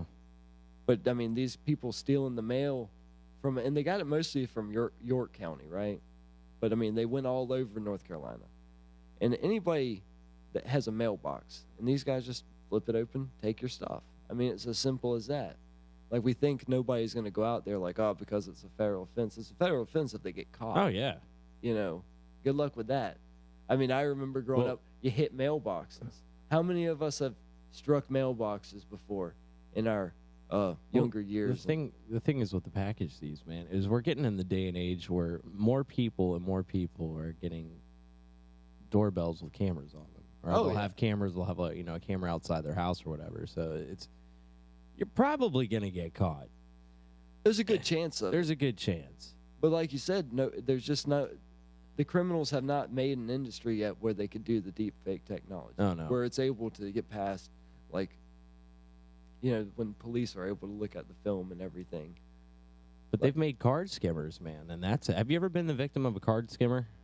Isn't that where they put the thing in front of, like, an ATM? On the ATM or on a gas pump, anywhere that you put your card in. And but I have seen one. I was a victim of it, and it happened in Durham, North Carolina is where they got the kids. Anywho, my bank notified me because I was in Wilmington, and there was a bunch of charges in Durham, and it was so quick, back and forth, that it raised a red flag to my bank. Well, I was the only one that did anything about it. The bank gave me back the money, whatever. They looked into it. They researched it. I said, I'm not stopping there. I called up the gas stations. I called up the managers. I got all the footage. Called up the police department. I did all their dirty work, all their investigation, their investigative work for them. So I handed it to them on a silver platter, man. TK just threw something out the door. I handed them all the information that they needed on a silver platter. Said, man, they've got the footage at this gas station. They said it shows their face. They've got the footage at this gas station. It shows the face. Anywho, they busted these kids trying to use my card at another pump at another gas station. And they got them. Wow. So a year later, I get a call from the DA in Durham. Man, listen, we've got these kids, and I'm just wondering, did you get your money back? And I was like, yeah, I got my money back. Because they just seem like really good kids, man. And do you really want to go through with the charges? And they got they're young, they got a life ahead of them. I said, "What are you kidding me? Like, they're good kids. They're credit card fraud. They're setting up skimmers, stealing people's identity, and Durham wants to just kind of smack them on the butt and let them go. This is the society that we're living in. That's what I'm saying. But at the same time, they want to put me on probation for smoking a joint. This is the world that we live in. I remember I've seen one over there when I was working at the retail establishment, and somebody had mounted it in front of a ATM. And I mean, the thing it does. It looks legitimate. Like it looks like just a little card reader thing. It looks like it's part of the ATM. Oh yeah. I think it's time for some good news. Yes. Yeah. It's not good news. It's a problem, man. The biggest problem was you should know, and this the is DA probably in Durham trying to let these kids off. They're criminals. Well, yeah. So are the politicians, but we need good news, and this is good news for a lot of people in one party or another. It has been discovered that Viagra could be used to treat Alzheimer's disease. Well, I think somebody needs to give U.S. that to scientists say users of sildenafil, the generic name for Viagra, are 69% less likely to develop the form of dementia than non-users. How's that? So if you've been popping Viagra to make life more pleasant, you now have a greater chance of not developing Alzheimer's disease after 6 years of follow-up. So stay Who's doing these studies? This one, actually. Who's paying money for this? It's at the Pfizer. Cleveland Clinic.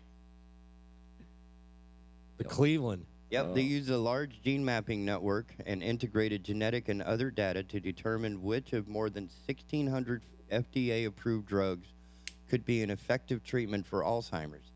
They gave higher scores to drugs that target both amyloid and tau, two hallmarks of Alzheimer's, compared with drugs that targeted just one or the other. Viagra, which has been shown to significantly improve cognition and memory in preclinical models, presented as the best drug candidate. Or is it just the people aren't getting dementia because they're getting action? That's. I mean, is that it? They remember their wife's name because they scream it every night. But I mean, if that were true.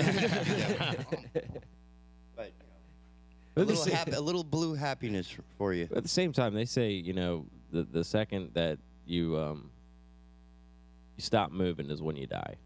Yeah, you gotta stay active. You gotta stay active, and I'm almost wondering if it's the same thing with the sex. I gotta get this this mic. This is driving me nuts. Well, there is a de-esser on the compressor. I just don't know what frequency you're offended by. Well, it's like that commercial keeps saying every time you tune in. It's like, a body in motion stays in motion. That was Newton. Oh, well. Those yeah, commercial, I mean, those commercial that's public people education are such for you. Plagiarists.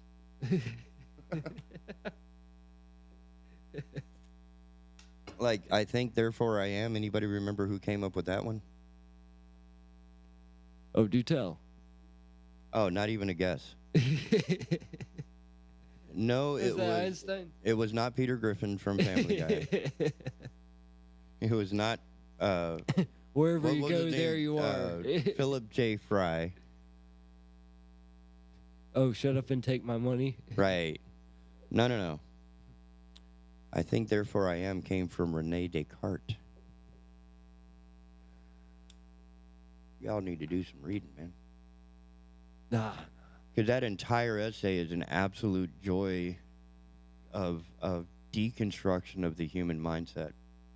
Because we rely so much on what we see that we're biased. We rely so much on what we hear that we're tricked. I mean, we have sound effects and things that sound like they're, the crunching of celery sounds like somebody walking in the snow, for example. Foley art has been doing this for years. Optical illusions are very well known. We've been doing them for years. So you can't always trust your senses to be 100% accurate. And his entire deconstruction of the human set to get to the point where he says, the only thing left is my thoughts. I think, therefore I am. It's a beautiful piece. It's like Carl Sagan's Pale Blue Dot, but anything educational tends to trigger Todd. Todd just gets triggered. He doesn't read. He just gets triggered. Carl Sagan, the universe is a piece of pie. Billions and billions. Well, I got rid of the S. Now it's a little bit too boomy, but I'll fix it. And I've seen... fine. I got it.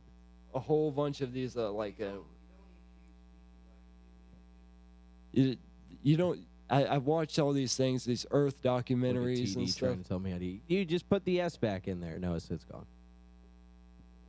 You've watched these Earth documentaries, and people speak like they're very, very, very sure of, especially stuff astronomically and stuff. And I don't see how we could even fathom that. Our technology and pretty much our hubris almost. Well, that's been on display for 80, 90 years now. I mean, a lot of people would say that our hubris really peaked as we came out of World War II. I mean, we thought Moonraker battles and stuff was just fiction, right? And here it is. People are going to space. It's about to be a reality. Space Force is about to be a thing. And it really shows, man, these people knew. That's why they made Space Force. They knew.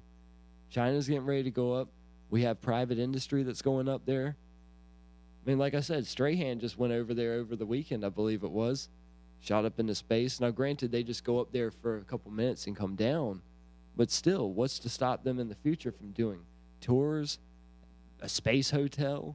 I mean, it's going to... I'm down. Capitalism will... So there's some reading y'all need to do going back to Asimov and Card Again with the reading. Heinlein. Because these guys had already had these visions in their head where in one scene the guy is trying to get away from the cops and he hops into somebody's rocket, steals it, flies across to another country, hops out and then gets on an interstellar transport to get off planet, and then from there he takes another ship to get out of our solar system. So I've seen that one. That was Star Wars. No, this was in a book and it had nothing to do with Star Wars. Escape from Mos Eisley, man. Escape from Mos. Is it a fast ship? This would have been at least 40 years before that. Never heard of the Millennium Falcon? It's the ship that made the Kessel run in less than 12 you don't parsecs. remember life before Star Wars. Oh, we weren't around before Star Wars. That's what I'm saying. Oh. So everything that you're standing on, the shoulder of greatness, came before. So all of these stories are based on what these cats are writing back. You're giving in the 40s. props to the Nostradamus type of guys. Well, these are the guys that came out of World War II, and they were trying to give us a warning that we can be back here again, just under larger circumstances given our technology. Because again, we had a much smaller. We didn't have 330 million people. We had 110 million or less. So now we have 300 million, 330 million people, and getting shafted in the system is real easy to happen because it's easy to lose one person in 330 million. That's why there's so many nonprofits designed to help keep people from falling through the cracks, going to prison for stuff they didn't do, or getting lost in the child care DSS system. The numbers are just too big, and that's what they're trying to point out then, that it'd be real easy to take over those numbers just by one or two egregious actions. And we have so many charity networks and stuff. I mean, people sleep on McDonald's, right? The Ronald McDonald houses. I remember some of my family had to stay in one time, I mean, all these corporations and companies, they have their own charity entities practically. I mean, Chick-fil-A. I mean, even when you go over here to a local Taco Bell, sometimes they'll have little scholarship programs and stuff set up for some of their employees and everything. Yep. Just like having a credit card scammer, only smaller and less. And I believe that shows where, we as people and corporations could choose to help charities. They could divert their funds to helping people. I don't think we need the government coming in and taking what they think is necessary and what they think will accomplish the task, and then spending it without our consent half the time. Well, so those little change jars you're talking about, Here's some of the evil that I don't know if it's in North Carolina, but I know they discovered this in Kentucky, where they take all the money from all the stores, pool it into one big thing, right, and write a check. And they say, hey, look, we, the company, donated $5,000. Therefore, our tax burden is $5,000 less on money that they had nothing to do with. How's that? They get a tax break for donating money that people donated to them. Instead of them taking $5,000 out of their kitty and saying, now we're donating $5,000 of our profits to your nonprofit. Instead, they took the $5,000 or whatever it was from that's all fair. the. They use not fair. They use their retail space to raise money for this but company. it's not their they money. They should be able to write They it should off. be able to just say, here's That's that fine. money, thank That's you. fine. But to try and take tax credit for donated money is, I think, evil. Should get a tax credit for using my retail space to raise money. Plus, Absolutely. I think it's also a priority kind of thing, right? We're looking at diverting a lot of funds. We're talking about spending a lot of money, and it's like, why not give them? I mean, there's other things, and this takes me back to a point yesterday, and I want to clear the air because I really said something about the Red Cross that I don't want taken out of context. I really support the Red Cross, and the Red Cross has done a lot of good work. I've known a lot of volunteers, and I've seen the good that they could do, but it takes it back to a question of money and priority, right? Like, we could say, hey, the Red Cross needs to be, they need to be, tightened up with money and everything. They need to spend their money more adequately and better and more thrifty. They're great for small business. Like, I mean, we talked about the carpenters and everything, and Donaldson mentioned, how much money they've spent. But, like, are we at the point where we should target a relief network? Like, the Red Cross, out of all the people to target, we have corporations making money and doing dirty deals like what you're saying. So why go after the Red Cross? I felt kind of guilty about that. Well, if you're going to go after someone, the other one that gets me really upset is how the Boy Scouts were allowed to be sued for the actions of a few. And especially when in the Boy Scouts, like, I know I was a Boy Scout. I never made my Eagle. Never got my Eagle. But I was a Life Scout, and I spent a lot of time in there, and I learned so much. And nobody ever did anything like that. There was no hazing. It was just, people knew better, but I could understand where somewhere along the line some people got involved in the Scouts that should not have been involved in the Scouts. I didn't know I could even hear that, Todd. It was just like, wait, I can't identify that I pulled my keys sound off the table. I know, but I could not identify the sound, and it was like, wait, what? I thought like a mouse or something had gotten in my wires or something, and it was like, wait, what is that? That's the sound of a tool chest falling down the stairs. I mean, I learned how to bandage people up when I was 11. I mean, how to help with fractured legs and stuff. So now they're getting sued out of existence because of the actions of a few, where it should be the actions of a few should have been thrown into general population at the nearest state penitentiary and sued individually, and let the Boy Scouts, continue on and say, look, we're really sorry. We're going to up our screening process on these guys and, take any actions or reports more seriously or whatever it is that failed during that time. But, man, I keep seeing... why drag the Boy Scouts into it? Right, They I keep so seeing on much my to help. Facebook feed that, if you get on this class action lawsuit, if you were a Boy Scout, you could make money. And I'm like, See, I always was raised after a hurricane, it's time to clean up. Yeah. And you help people during the hurricane. And the Boy Scouts was the first group that really taught me and gave me that opportunity. Oh, we had all kind of community programs where, after the meeting on Tuesday, the troops would go out to different neighborhoods and just police the joint, just pick up all the trash and cigarette butts and paper wrappers and whatever else. And it goes back to that talk about priorities where it's like you're prioritizing going after the Boy Scouts and disbanding the Boy Scouts and everything. And then people bring in the woke stuff where it's like, why is it the Boy Scouts? It needs to have the girls in there. It's like, because they have the Girl Scouts. Yeah, they have the Girl Scouts. If the Girl Scouts need more money and the Girl Scouts want to do fun stuff, I think the Girl Scouts should have expanded their program. That's the thing. They never expanded their program. I mean, you're right, because if all you have are cookies and bake sales, it's. I mean, it didn't seem fun for the girls. I can't blame them for right. wanting It was to be built sexist at the time. Yeah, and they can. Well, I can't say they, but that program could be corrected all on its own without anybody else. That's exactly right. And I think the Boy Scouts could have done the same thing too, because I was not taught how to do much cooking other than wrap stuff in aluminum foil and throw it on fire. Right. I mean, if you're gonna live like you're out in the paleo country, you can easily, strip some rabbit. I could honestly say I was blessed with really good scoutmasters, and they taught us responsibility. I know one, he was my uncle, and he's a master woodsman. He knows the woods. He's a hunter, but he also knows construction and stuff and how to build things. So we were blessed to have him. And another, I mean, one of our scoutmasters was a retired police officer, and retired from the military. So he taught us a lot of survival skills out in the woods and stuff. And we had other ones that were ex-military. We had electricians.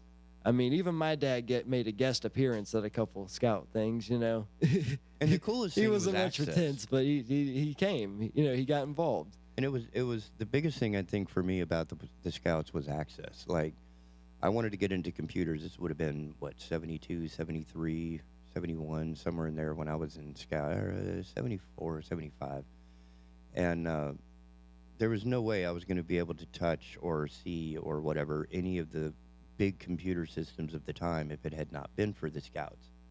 Because the guys that were in the Scouts, obviously somebody knows somebody who knows somebody. And the next thing you know, I'm at Sandia National Laboratories looking at one of the largest computer systems in the country.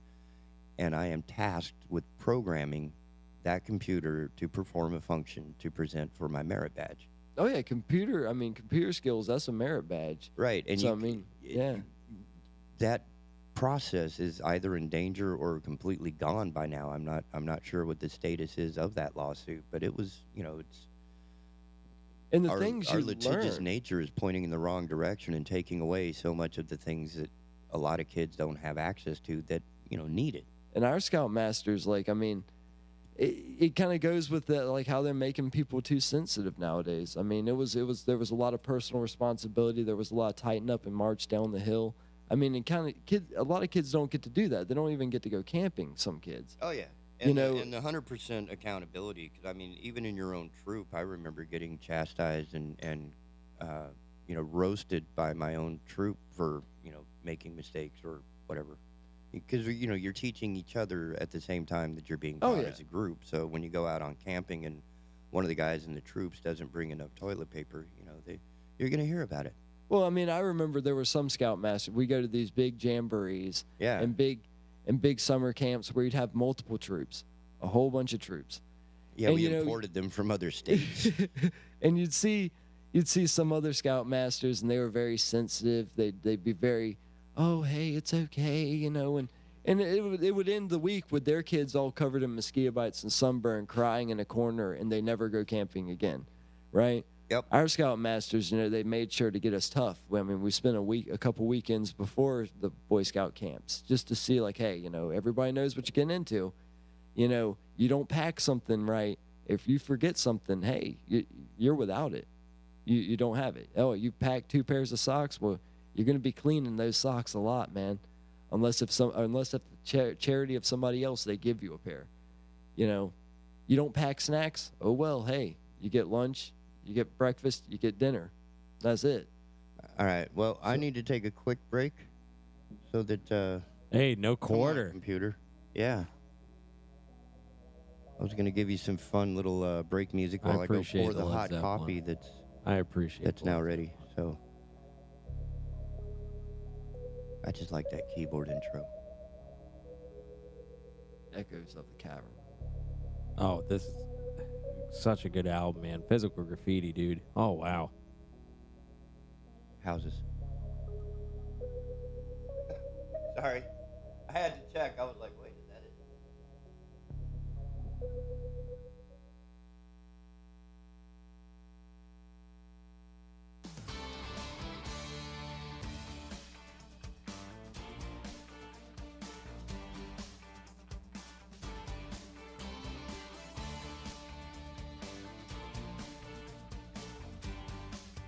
Hello, I'm Jeff Rivenbark with WWAY News. The House has voted to hold former White House Chief of Staff Mark Meadows in contempt of Congress after he ceased to cooperate with the January 6th committee investigating the Capitol insurrection.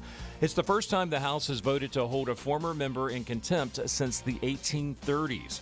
The House vote sends the matter to the U.S. Attorney's Office in Washington, where it will be up to prosecutors to decide whether to present the case against the former Republican congressman to a grand jury for possible criminal charges. The U.S. death toll from COVID-19 has now topped 800,000, according to Johns Hopkins University. More than 200,000 of those lives were lost after the vaccine became widely available last spring. The death toll is about equal to the population of Atlanta and St. Louis combined. Back in the Cape Fear, one person is dead and two deputies are on leave after a shooting yesterday in the Cane Tuck community in Pender County. Sheriff Alan Cutler says deputies were serving a domestic violence protective order and encountered a man with a weapon. There was a shooting and one man died. The name of the deceased hasn't been released. The two deputies involved are on leave, which is standard procedure with an officer-involved shooting. The SBI is investigating. And Carolina Beach officially has a new mayor this morning, along with a newly elected council. Lynn Barbie was sworn in last night as the new mayor, along with new council members Joe Benson and Mike Hoffer. Earlier this year, outgoing Mayor Leanne Pierce announced she would not seek re-election. She's planning to run for county commission. The new council also voted to fill Barbie's vacated council seat with Deb LeCompte. For more on these stories, head over to WWAYTV3.com. I'm Jeff Rivenbark. Have a great day. Happy Wednesday, everybody. I'm WWAY meteorologist Ramel Carpenter with your Storm Track 3 forecast. We are looking pretty good heading into the afternoon hours today with lots of sunshine and above average temperatures. Getting into the middle and upper 60s for both coastal and inland communities. Heading into the overnight hours, though, temperatures are not going to be as chilly as they have been the past few nights as we fall down to the middle and upper 40s. Inland of the coast and closer to the coastline, we're dropping down to the lower 50s.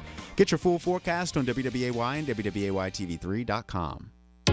This news and weather is brought to you by Two Men and a Truck. For your free quote, go to twomenandatruck.com. twomenandatruck.com.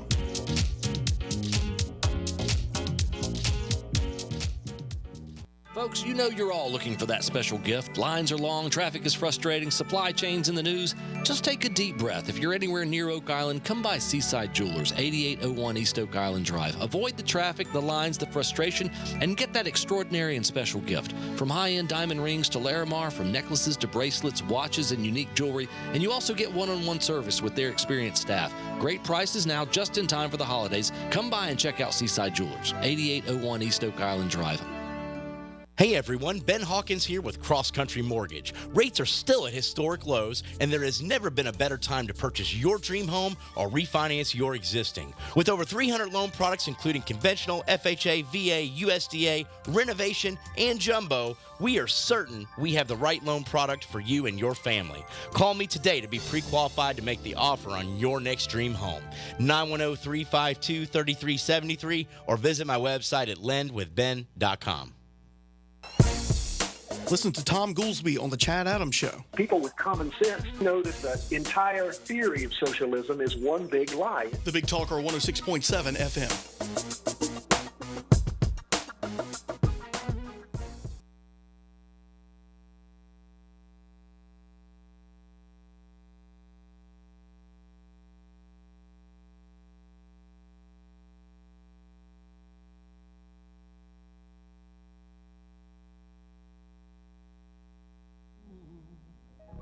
Snow drives by the foot that's slow.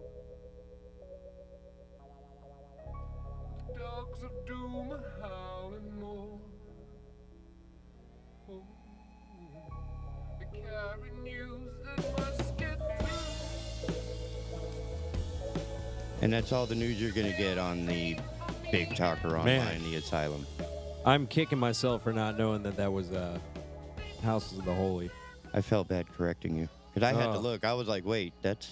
It was a goof. It's still early in the morning. I know better. But they had so much material across all those records that it's easy to not keep it straight. So, TK, I have a question for you.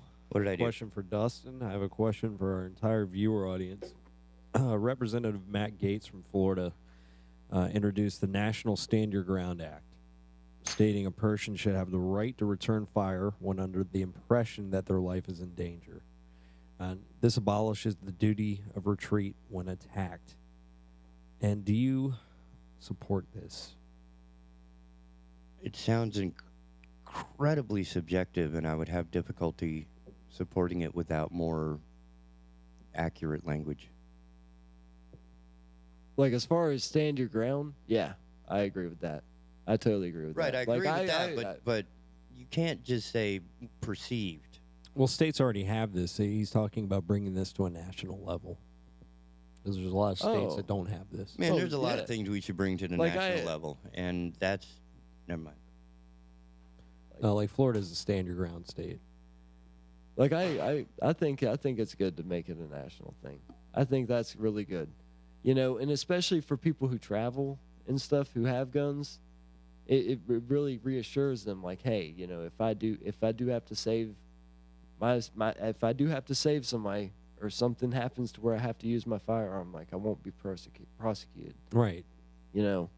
Now, granted, it has to be an actual threat and everything legal. Like, it does, yeah. You can't just run around nilly-willy killing people. No, absolutely not. Oh, yeah. Like, I see why people are hesitant, though, with people traveling with guns, especially if they work, you know, doing illegal things, and they travel with the handguns and stuff. But as long as the handgun is, if you're legally owning it, like, it should be fine. Absolutely. Yeah. I mean, Matt Gaetz probably not the best messenger, but yeah. I feel like he's gotten in some trouble. Okay, yeah. Like, I'll give you that one, definitely. Yeah.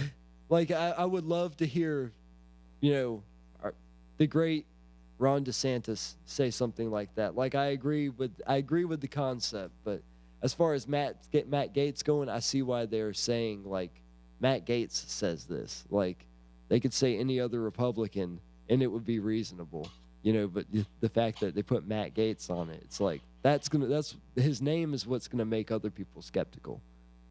Well, like if Reagan had said something after being shot, it's like, yeah, we need to do something. He's got something to say. I mean, he's got. Yeah, did you ever see the video? Credibility to his words. TK? Did you ever see the video? It was like one of Reagan's first speeches after he had been shot, and he's out there in front of all these people. That was 30 years ago. Well, no, there was like a balloon that popped in the background somewhere, and there was like a bang, and Reagan just gets on the mic and says, "Well, you missed me." Yeah, you know what I'm saying? That's the right attitude right there.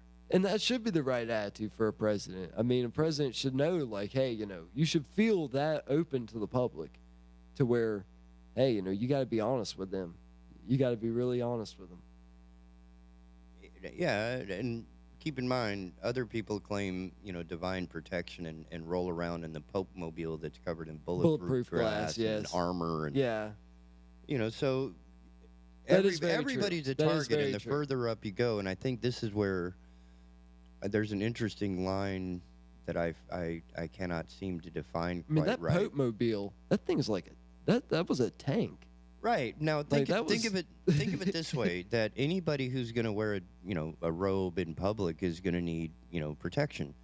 So this also follows through that if you want to be that unique in our regular society he looked like a stuffed animal at a vending machine. Right. And some of these just missing some of the kids just going to the club are doing the same full thing. Full of gumballs and stuff. They're dressing up at clubs and doing pretty much the same thing. And of course they're going to draw attention to themselves, not all of it good.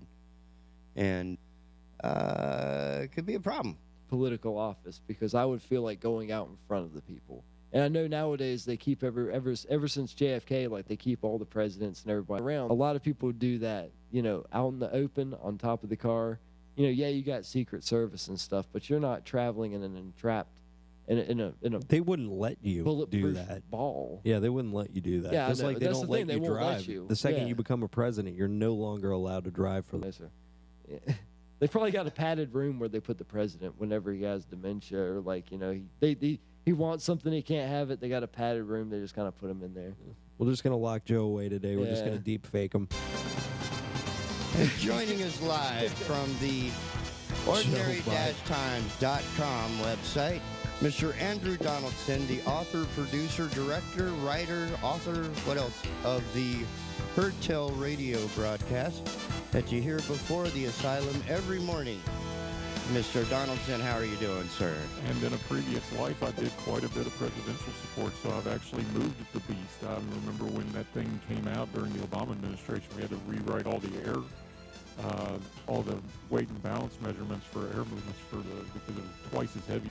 You told me to use it. I know. Well, now it sounds so computers. demonic, like hearing like a robot voice talking about beasts. GK is the Pelican Strangler. Now, the advantage was, or at least how about the idea was that I now have your screen happening. So I have you, well, that's not the button I wanted. Again, we're doing this from a garage one-handed, so. Are you sounding any better? You tell me. We're going to have to get him to call back on the other line. Fine, Skype it is. All right. Like, yeah, I talked a lot of trash about the president riding around, how I wouldn't want to be traveling around a bulletproof box, but I would love to have the beast, yes.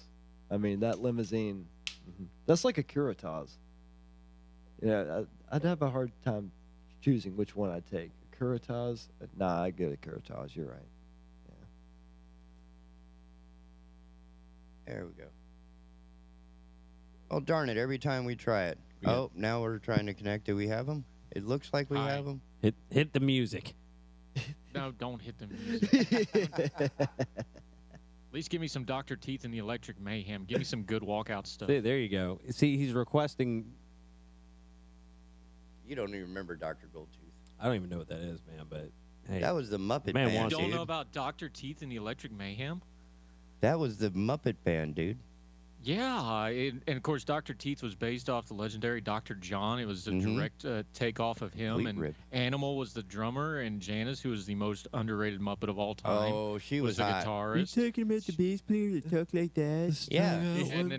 And the bass player was every bass player that's ever lived. I mean, it was just man. You know who you're talking about. That's Electric We Mayhem. were playing a gig in Houston. The animal went crazy, man. Drum.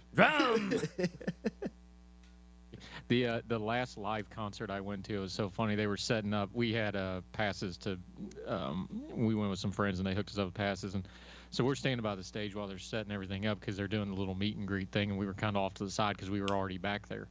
And it was funny because they were setting up, and they were doing. This was like the 4 or 5 shows before the big tour kind of a gig. So it was the stripped down band, and it's a auditorium type deal on a stage. It was like 500-600 seats, whatever.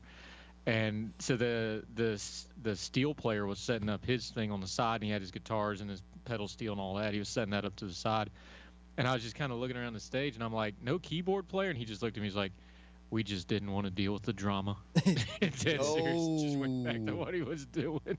That happens a lot. Oh. But I was like, I'm looking at it like drum kit, the basses, the 2 guitars, lead singer. He's got his guitars and his pedal steel set up because, pedal steel's got to be set up a certain way because it's not like you can carry it around. Right. You sit there. And I'm looking, I'm like, there's no keyboard player. And I know the artist because I was like, well, he does a lot of piano stuff. I'm like, no keyboard players? Like, we just didn't want to deal with the drama. You'd be Just surprised. It's either for drama or for to save a couple extra bucks, man. But you'd be surprised how many bands have instruments on tracks. Oh, yeah. And think of it like in the 70s Now with when... the technology, you can't even tell unless you really know. I mean, why wouldn't you? But it was Cream that had 3 guitar players, right? Clapton, Beck, and Page. And you put those 3 egos Alec together, you're going to have some issues. And eventually each band ended up with 1 guitar player, if you notice that. Like Led Zeppelin got Page, and, Derek and the Dominoes got Eric. And, well, Beck just sort of went nuts and did jazz. You know what Eric Clapton and Coffee have in common? See, and that's what got me is Columbia. They both speaking suck of without Derek cream. and the Dominoes. Speaking of I was Derek going to and say the there's no Dominoes. way there's no way this joke ends with me being proud of you, but you just went ahead and plowed away anyway. Yeah, that's hot. I mean, when Derek and the Dominoes did Layla, right? That is a beautiful song. And when I heard Clapton doing it, I was like, Well, oh Clapton my does, though. God. Here we, like, you're gonna get me on my pet peeve about Layla. Man, Layla is great, man. It reminds me of Goodfellas, man. That piano. I love Layla. I love the song, but it's two different songs. It is. It is. We pretend like it's one song. It's not. It's two different songs.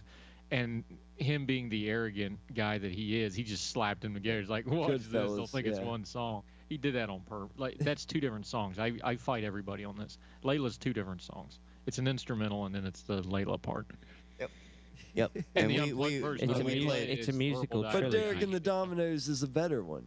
Absolutely. The unplugged Layla is just garbage. It's cholera outbreak auditorially. It's terrible. Like I said, I'll take Mark Knopfler. I'll take Mark Knopfler It's like over Bob Eric Dylan Clapton without the any day. singing ability. It's terrible. Ooh, Bob Dylan doesn't have any singing ability. Well, that was the point. Yeah. That's the joke. I just served them coffee, so they're just now getting started. Yeah, this is the first sip of coffee I've had in years. That's the good stuff, years. buddy. Man, I hate coffee. Oh, that's the good stuff. It's the good stuff. Did you want some like sweet and light in it or something? Oh no, I'm good. I'm good. But I promise, by the time you get to the end of that coffee, your aim will be quite true. I've taken You one can sip, cross man. draw at the I've blink taken of an one eye. sip, and I was like, I don't serve coffee. I serve drugs, liquid drugs. So the anti-vaccine revolution is apparently starting at Cheesecake Factory. Have you guys seen this yet this morning? No. We were studying the breakup habits of baboons. Actually, too, Dr. Robert Malone, who is the creator of mRNA, is pleading with the public not to vaccinate their kids.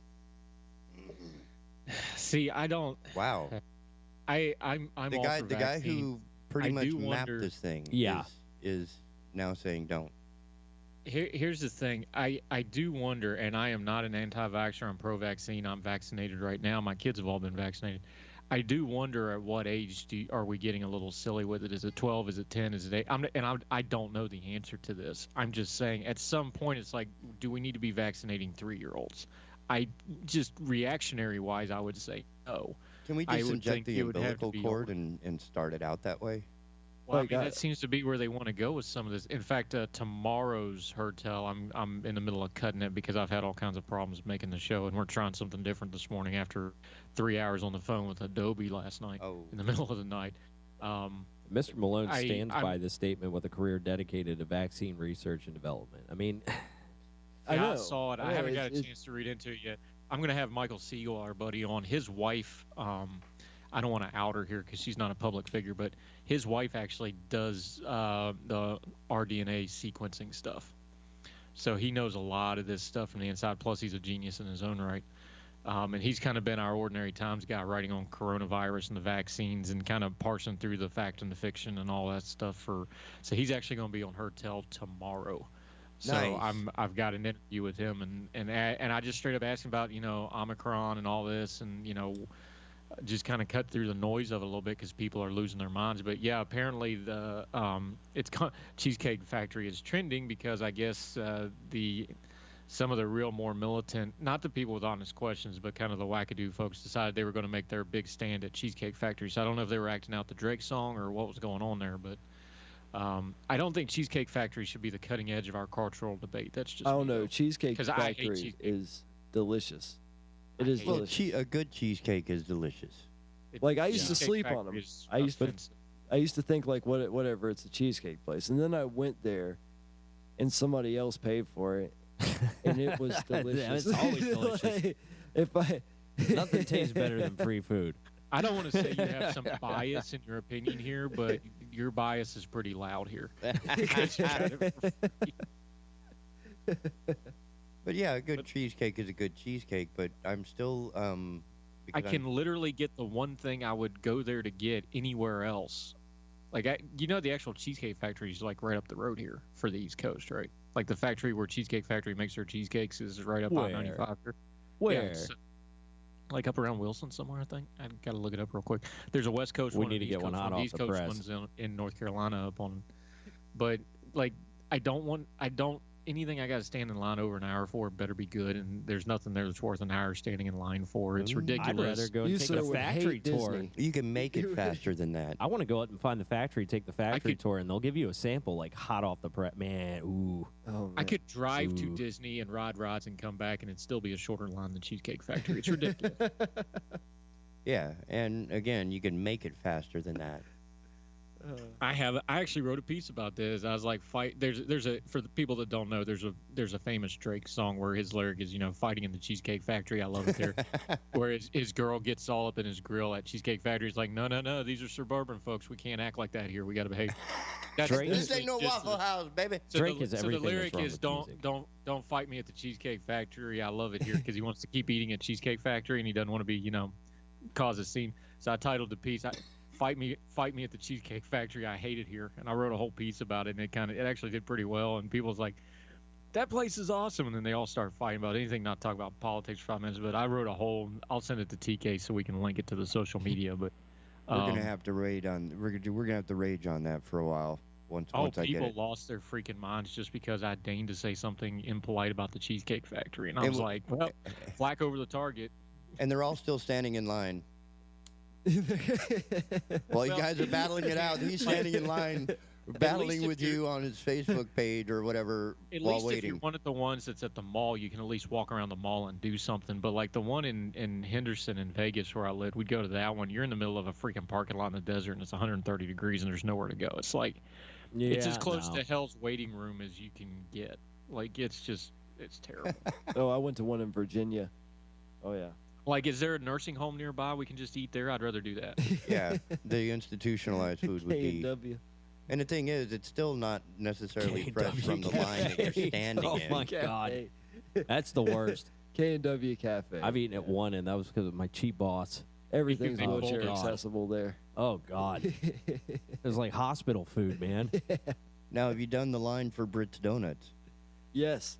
Yeah, that's a tradition. We always went to Carolina Beach growing up, so that's a tradition for us and my kids. We always do Brits, but that's worth it. You can make Brits at home. Is that worth the time? Yes, sir. But the that is a cheesecake good is not. tradition. You can make Brits at home, though. It's not that hard. Brits has waves to it. Like, once you've done it a time or two, there's waves to it. So people talk about the super. If you go certain times of the day, because there's rushes and then it ebbs and flows, you can get in and out of there 15, 20 minutes, no problem if you kind of time it right. Plus, it was about I could do Krispy Kreme in 3. I mean, Brits has been around for a long time, and they do have the best donuts. If you want to get like a cake, not a donut, but like a cake in the shape of a donut, which is what donuts have turned into. I'm looking at you, Duck Donuts, where you just get like 45 degrees on it. Let's put a sandwich on the donut. Cake, I'm going Apple Annie's. Yeah, I'm talking just a donut, an actual honest to God donut. The two best donuts I've ever had in my life are down in Louisiana, Benet's. Yeah. And Brits. Like, just the plain, like, the dough is good. Like, without just going stupid on the toppings, the actual dough and the actual bake on it and the way they make it is good. Brits and Benet's down in Louisiana are my two favorite donuts. So that's in New Orleans on the I don't know. Wake and Bake downtown's pretty good. On the side of the quarter, right? I don't know, man. They're not as good as Brits. Like, Wake and Bake, they do all the funky sprinkles and stuff like that. But they're shenanigans compared to Brits, man. Brits, I will stand in line for Brits. Yeah. Yeah, I'll stand in line for Brits. That's one of the places I will stand in line for. Because, like you said, it's tradition almost. Like, I mean, everybody who goes to Brits, we've been going to Brits for years. We take our kids to Brits. My dad did it with me. I do it with my kids. Like, because we always went to Carolina Beach growing up. Every summer we'd go at least once or twice. And still try to. The last couple of years it's been screwed up, obviously, but. And over the years, that boardwalk has been through pure heck, man. I mean, they've had fires, they've been rebuilt, and you've seen got smashed by the hurricane. Yeah, hurricanes, and people don't talk about. Got bigfooted by Hampton Inn, but that's another discussion for another day. I mean, they went through a little crime wave back in the day too. Oh man, it used to be rough out there. They had a rough crime wave. You know my rants about zoning and regulation. How in the hell did that building design get approved for Carolina Beach? I have. That took a lot of I knew when they were going to do it. That has to do with Carolina Beach, though. It's not Wilmington, right? That's separate. They're separate, right? But the Hampton Inn at Myrtle Beach that's on the beach is a nice building. Like, it's gorgeous. It's got the design. It looks like it belongs there. Yeah, like who approved that thing? It This thing looks like it came out of downtown Shanghai. I think it was It because looks like of the Second Street Garage downtown in Wilmington. I swear See, to God, that's it's what the gets exact me. same color and everything, same bricks. Downtown, you'll see all these dumps. I shouldn't say that. You'll see old houses, and they have the plaque on there. This is a historic house. They could get away with Antebellum. everything by slapping historic on it. And that boardwalk, technically, I believe it's historic, so it's kind of grandfathered into Yeah, new and I miss safety standards. I miss and the old stuff. rides that you were afraid you were going to die on them. Oh yeah. And after the fire, you noises they realize made. I'm glad I didn't die. Thank God I did not die on that roller coaster. Those are some of the best carnies you could see, are out of Carolina Beach. Those are legitimate carnies. Yep. I want a threat of being kidnapped involved in bodily harm in my carnival rides, but we'll talk about it after the break. Sir Knight. Yes, sir. A Miss Allen comments that the Cheesecake Factory sucks. Oh, well. Y'all don't know. Y'all don't know. I just good sent food. TK the link, so TK can get the link on the Facebook for folks to debate and feel out. So If the employees and customers weigh less than 150 pounds, that ain't real food. That's frou-frou food. I am pulling y'all's man cards. Oh. So. Well, my man card was gone about 4 or 5 gastric surgeries away, so I'm just going to warn you up front. Oh, yeah. Listen to that advice, and I've seen places that she likes to eat at. And, yes, they are good. They are good. And the portion sizes will choke a horse. The factory part of Cheesecake Factory renders the cheesecake part an unavailing ruckus. I like this. I had to rearrange it because I started in the middle of the sentence. Why don't you read it during the commercial break, and we'll discuss when we come back. Oh, my God, this is... well... Focus, TK, focus. It's hard because this is written so well. Okay, Focus, can you guys focus. read? I know, I can wrote read. it. You're worse than Twitter. Twitter's like, do you want to read the article before sharing it? I'm like, I wrote it. It's my freaking article. No, not you. I'm trying to hand it to the guys on my iPad over here because I have all these buttons and stuff to push here in a minute. Yep. Because we have hit the top of the hour, and it is time for some commercial and news breaks and stuff like that. And I think I gave you the right iPad. So. Why you gotta fight me at Cheesecake? Drake asked. I hate Drake. I hate Drake so much. I do not like everything mumble is wrong rap. with music. I touch on that in there. It's all in there, but we'll talk about it after the break.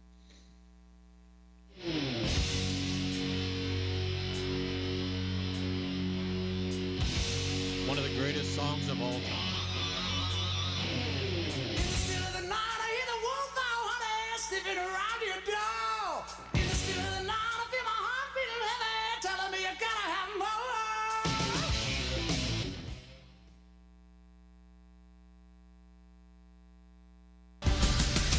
Keeping Bald Head Island informed. The Big Talker 106.7 FM WFBT, Carolina Beach.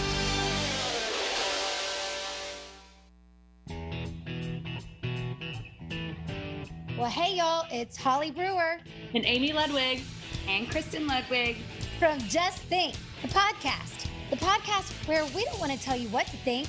We just challenge you to do it. We're happy to have some of our episodes featured right here on 106.7 The Big Talker on Saturdays at 11 a.m. So we hope you join us in the conversation and most importantly, just think.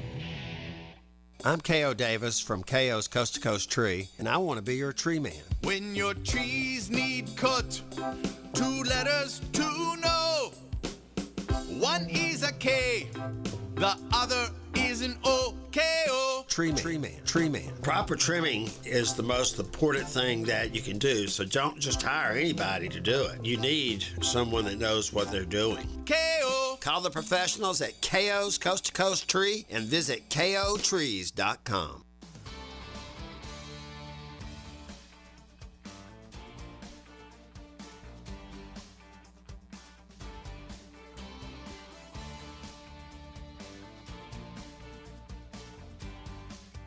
Hello, I'm Jeff Rivenbark with WWAY News. The House has voted to hold former White House Chief of Staff Mark Meadows in contempt of Congress after he ceased to cooperate with the January 6th committee investigating the Capitol insurrection. It's the first time the House has voted to hold a former member in contempt since the 1830s. The House vote sends the matter to the U.S. Attorney's Office in Washington, where it will be up to prosecutors to decide whether to present the case against the former Republican congressman to a grand jury for possible criminal charges. The U.S. death toll from COVID-19 has now topped 800,000, according to Johns Hopkins University. More than 200,000 of those lives were lost after the vaccine became widely available last spring. The death toll is about equal to the population of Atlanta and St. Louis combined. Back in the Cape Fear, one person is dead and 2 deputies are on leave after a shooting yesterday in the Cane Tuck community in Pender County. Sheriff Alan Cutler says deputies were serving a domestic violence protective order and encountered a man with a weapon. There was a shooting and 1 man died. The name of the deceased hasn't been released. The 2 deputies involved are on leave, which is standard procedure with an officer-involved shooting. The SBI is investigating. And Carolina Beach officially has a new mayor this morning, along with a newly elected council. Lynn Barbie was sworn in last night as the new mayor, along with new council members Joe Benson and Mike Hoffer. Earlier this year, outgoing Mayor Leanne Pierce announced she would not seek re-election. She's planning to run for county commission. The new council also voted to fill Barbie's vacated council seat with Deb LeCompte. For more on these stories, head over to WWAYTV3.com. I'm Jeff Rivenbark. Have a great day. Happy Wednesday, everybody. I'm WWAY meteorologist Ramel Carpenter with your Storm Track 3 forecast. We are looking pretty good heading into the afternoon hours today with lots of sunshine and above average temperatures. Getting into the middle and upper 60s for both coastal and inland communities. Heading into the overnight hours, though, temperatures are not going to be as chilly as they have been the past few nights as we fall down to the middle and upper 40s. Inland of the coast and closer to the coastline, we're dropping down to the lower 50s. Get your full forecast on WWAY and WWAYTV3.com. This news and weather is brought to you by 2 Men and a Truck. For your free quote, go to 2menandatruck.com. 2menandatruck.com.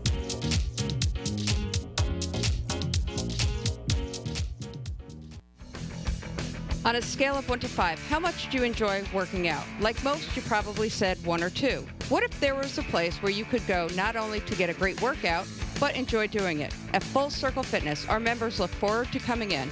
Not only do they get a great workout, but they have fun doing it.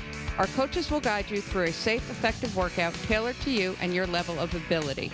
Get started today. Full Circle Fitness, 910-399-8350. Hey everyone, Ben Hawkins here with Cross Country Mortgage. Rates are still at historic lows, and there has never been a better time to purchase your dream home or refinance your existing. With over 300 loan products including conventional, FHA, VA, USDA, renovation, and jumbo, we are certain we have the right loan product for you and your family. Call me today to be pre-qualified to make the offer on your next dream home. 910-352-3373 or visit my website at lendwithben.com. I am State Farm Agent Rob Renz, and I want to help you get to a better place. Visit us online at ilminsurance.com. That's ilminsurance.com. Like a good neighbor, State Farm is there.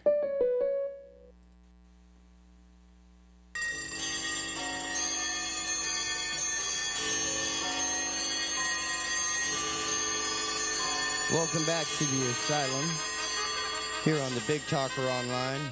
Ticking away the moments to make up a dull day. And the reveille to get your day started. That should bring back some memories for some of our listeners. Yes, true. Here to rock your morning is the Asylum on the Big Talker Online. With Sir Knight, Mr. Synister, and the only adult in the room, Andrew Donaldson from the ordinary-times.com.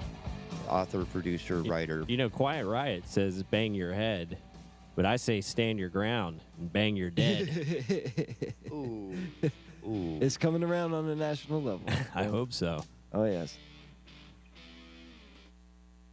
Now, if just Ron DeSantis would say it instead of Matt Gaetz, that would be awesome. Well, nowhere to go but far. up from that. Yeah. So, we caught part of this.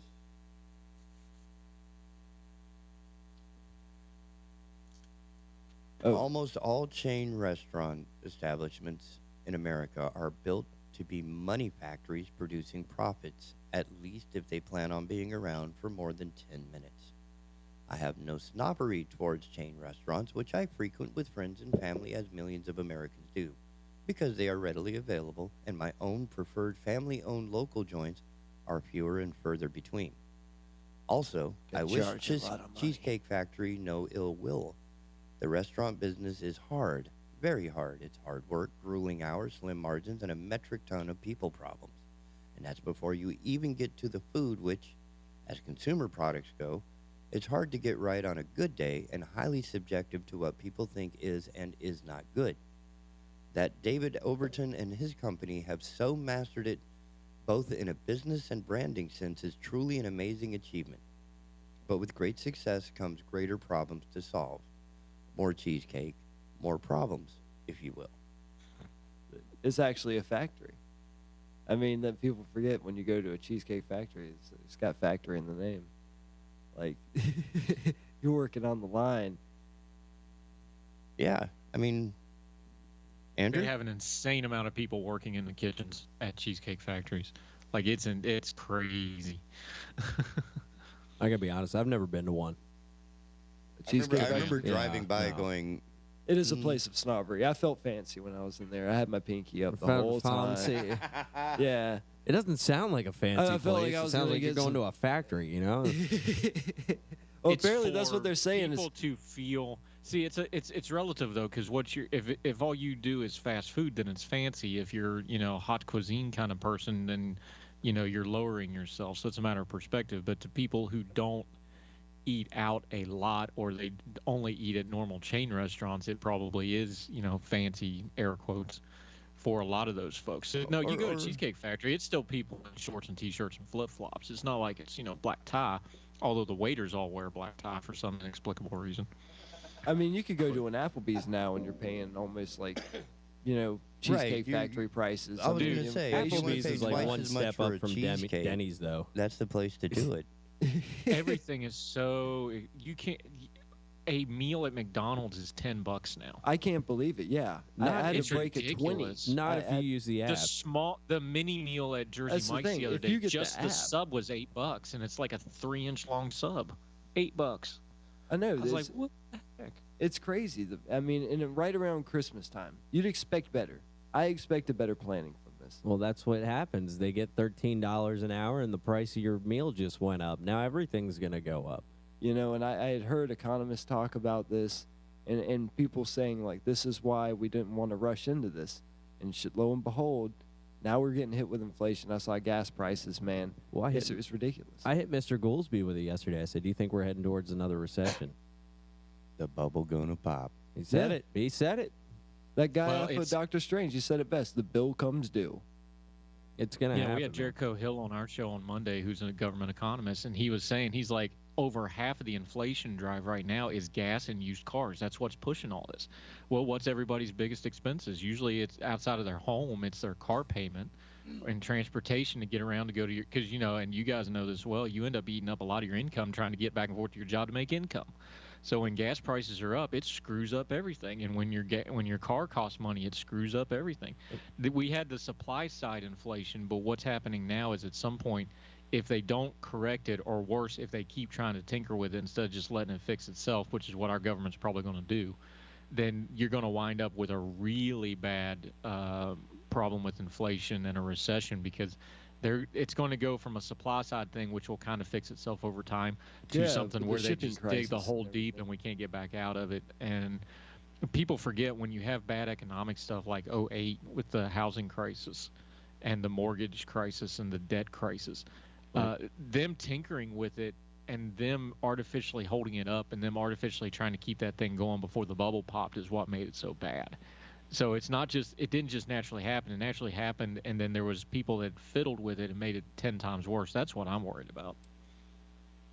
I'm worried about the electric vehicle agenda that this administration's... And the microchips. They have the supply shortage for the microchips, right? They offered to buy our car back. We got a new car. Oh, yeah. they offered to pay it back to where like we get all our money back, and pretty much we got the use of a car because for the past few months. The car market is gone through the roof. The housing market alone. The housing market alone. I've been has getting gone offers crazy. on my house for like $50,000 over what I paid for it 3-4 years ago. Like just out of the blue, people call me like legitimate. These aren't like legitimate realtors and stuff because they're so desperate to get houses right now. It's crazy. And I think it's only going to go up. I feel like it's going to be like 2008 all over again. Yeah, but that was trees don't go to trees don't go to the sky. At some point, this baby's coming down. 2008 was because of Clinton, right? And the Freddie Mac, Freddie Mae and Fannie Mac. I can't remember. Yeah, Jericho talked about this on Monday's Heard Tell. You can go back and listen to it. The economy and politics are parallel, but they run at different speeds. The economy is stuff from 18 months ago that's affecting what's going to happen 18 months from now. Politics is in the moment. And the way we talked about it, and he thought this was a good way to explain it, it's the difference between a football coach and a football GM of an NFL team. Right. The coach has to win right now. The GM is trying to win right now, but he's trying to win 3 years from now too, because he's got a budget and he's got the salary cap and he's got to develop players. And, they're theoretically working together, but they're really in conflict all the time. And politics is always in conflict with economics because they run at different speeds. They affect each other, but they run at different speeds. The economy, what's happening in the economies right now, like gas prices are always a lag. Gas prices right now is stuff that happened last year is what's affecting gas prices right now. But still, you look at Biden. Did you see the video of the girl crying to him? And I promise, I'm going to get rid of gas vehicles. Biden is what he's always been. Remember, he was a joke. Remember when President Obama would call him Sheriff Joe to his face? and he called him that at the State of the Union. He turned around at the State of the Union and called him Sheriff Joe, and everybody laughed at him, and Joe thought it was funny. I'm like, does he not know that's a slam? Like, the man was a mascot. He's been a joke for 50 years. Isn't that part of the wrestling thing? Yeah, it's a work. Right? It's all a work. Yeah. Here's your thing. If you want to say, I have this conversation with our progressive Democratic friends all the time. I was like, if you want to say Trump's just not a good human being, I don't want him to be president, okay, fine. That doesn't change who Joe Biden is. That's exactly right. But out of 330 million people, those are the two that we had to choose from. That's what I was saying earlier about Tulsi Gabbard. Like you had people that had good service to the country. You could comb through their life. You won't find dirt like that. You won't find. And you find actual attendance and voting records. Like a lot of these cats that were running a while when I was younger, they were holding up their attendance and voting records as. We got all this noise right now about Kamala Harris and Vice President Harris. And, the tension in the White House and Secretary Buttigieg and all that. Hold on a second. This didn't happen in a vacuum. Why is Joe Biden president right now? Because the Democratic Party ran a bunch of people in their primary that folks, once it got to states that were not massively white and massively liberal, ran, not walked to the polls. And by landslide majorities that we have never seen in the history of this country, voted for Joe Biden to keep those people off the ticket. Like, that's how that happened. Okay. They ran people that were so outside of even the Democratic Party. They're like, no, we want Joe Biden. And that puppy was wrapped up in about 3.5 weeks once it got to South Carolina. Yeah, I'd say that's about what happened. This is a systemic they ran issue. A bunch of nut. I'd say ran about some really not good candidates. 90% of my Democratic friends were for Bernie Sanders. And that was most of the Democratic, the people that I met were for Bernie Sanders. Yeah, most people I talked to, they said they were for Bernie. They sure did, man. I think that there's something else going on, man. Because if you look back at the 2016 election, the Clinton campaign, they smeared Bernie. And they threw him straight under the bus. And then 2 weeks later, he's supporting her. Look what they did with Rittenhouse. He's got a massive. That's what the Clintons do. They smear everybody. Well, he's going to have a lawsuit where he's going to take it to rabbit hole go. Sorry. No, it's okay. That's just the Clintons. That's what they do. They smear everybody. Clinton's case, literally. But let's not go into that. I'm triggered. I'm sorry. Well, that's part of the advertising deal. If you can't stand on issue, you attack the other you attack the opponent. Right? It may not be. Do we want to talk about all the stuff Clinton got away with because he was, not an old guy? Like they covered up so much. He has not aged well. That's for sure. you get 1998 was my first election. That's the impeachment election. That was the midterm election, 1998, and then that January they impeached Bill Clinton. That's my foundational political experiences, was that stuff. The hypocrisy all the way around on Clinton, the hypocrisy of that impeachment. That I love that. I appreciate that I grew up in that time period, because it kind of immunized me for all the crap we've been doing the last 5 or 6 years, because we've seen it before. You had a maelstrom as a crucible. Yeah, basically, because it's like we went through 3 Republican speakers of the House having affairs, and one of them went to prison for molesting children. Let's just call it what it was. We found out later on, so that we can impeach the president for having an affair. Like, how much more do you want? They're all a bunch of horrible people. Do you want than what that? And that was before we knew all the abusive stuff Clinton was doing that he got away with. So, when you start with that, it's like, no, this is all a game. This is all a joke to these people. They're just going to stomp on whoever. Of course the Clintons are going to smear Bernie Sanders. That's all the Clintons do. They just destroy everything. They destroyed their own party so that Hillary would be uncontested. That's how you got Bernie rising up in the first place, because he was the one guy they couldn't touch. They cleared the field for Hillary, and then look how that happened. You wound up. Yeah, they basically laid the playing field for Donald Trump to become president. I mean, I kind of bashed Bernie back in the day, because of the whole commune thing. Oh yeah. He was too lazy to live at the commune and stuff. I mean, that speaks about somebody honeymooning in Soviet Russia. Yeah. Hello. Yeah. I disagree with Bernie. I don't necessarily hate him. But then again, I mean, he was still he was more approachable to Republicans than any of the other ones, except for Tulsi Gabbard. People don't realize, if you would talk to a Republican, there were Democrats there that could have swayed a lot of more Republicans that seemed a lot more moderate and reasonable. But everybody rushes to the extremes and stuff, and Biden, in his defense, he never made any really extreme promises. I think that's the accretion formula at work, where the extremes are going to gather more energy and more critical mass than anybody in the center. Plus, he's all about appeasement. Look, Biden got lucky in a couple of ways. One is Trump just wears people out, even people that support him. He just wears everybody I could out. see that. So he did a good job. I'm just going to go ahead and say it. He did a good job. Well, look, even President Obama, high approval rate. By the middle of the 5th year, people were just tired. There's a lag to it, and Trump's was just faster because he's more aggressive and he's more loud, and he just wears people out. So that you had that going on, and then you had the mood of the country going on, and then you have the COVID stuff happen. So he had a confluence of events where all he had to do was not be crazy in a world that was absolutely losing its mind, and he was going to look halfway normal, and that's pretty much what happened. But he's still Joe Biden. We have 50 years of book on Joe Biden. If you don't know who Joe Biden is, that's on you. You didn't do your homework. You didn't read up. He has horrible ideas. He's never been in charge of anything. He's always been a go-along-to-get-along guy. He's been wrong on every foreign policy decision in the history of mankind since he was born. He's been in Washington since the 70s. He's got all kinds of root level corruption. It's also his only job, he's still Joe Biden. Yeah, that's his only job. He was a security guard at the pool where he was gonna where he went out there with a chain. Yeah, that was a teenager thing. You can visually see his mental decline, though. If you look, I can relate to that. I was a security guard, and I never had to bring a chain out on somebody. Now, granted, I've had to deal with some pretty crazy people, but bringing a chain out. My dad ran Parks and Recs for the county for years and years and years, and he swears the hardest job he's had in his entire life was trying to keep the pool going. The city pool in Sutton, West Virginia. He's like, I have never had any job in my life where it was harder just to keep the daggone thing going, because you're always losing money and everybody's mad. You always got to deal with that. He swears up and down that's the worst job he's corn ever pop. Corn pop just shows up, and he's a bad dude. It's like GTA they out there. fact checked that, and there was actually a corn. He's probably exaggerating, but the dude actually existed. They found him. So. They found corn pop. And there's also Popcorn Sutton. Can we get him to call? He has since passed. Popcorn Sutton, the famous distiller. Yeah. Oh. You remember him? Moonshine. They even had him on Moonshine. Yeah. Rye whiskey. That's Popcorn Sutton.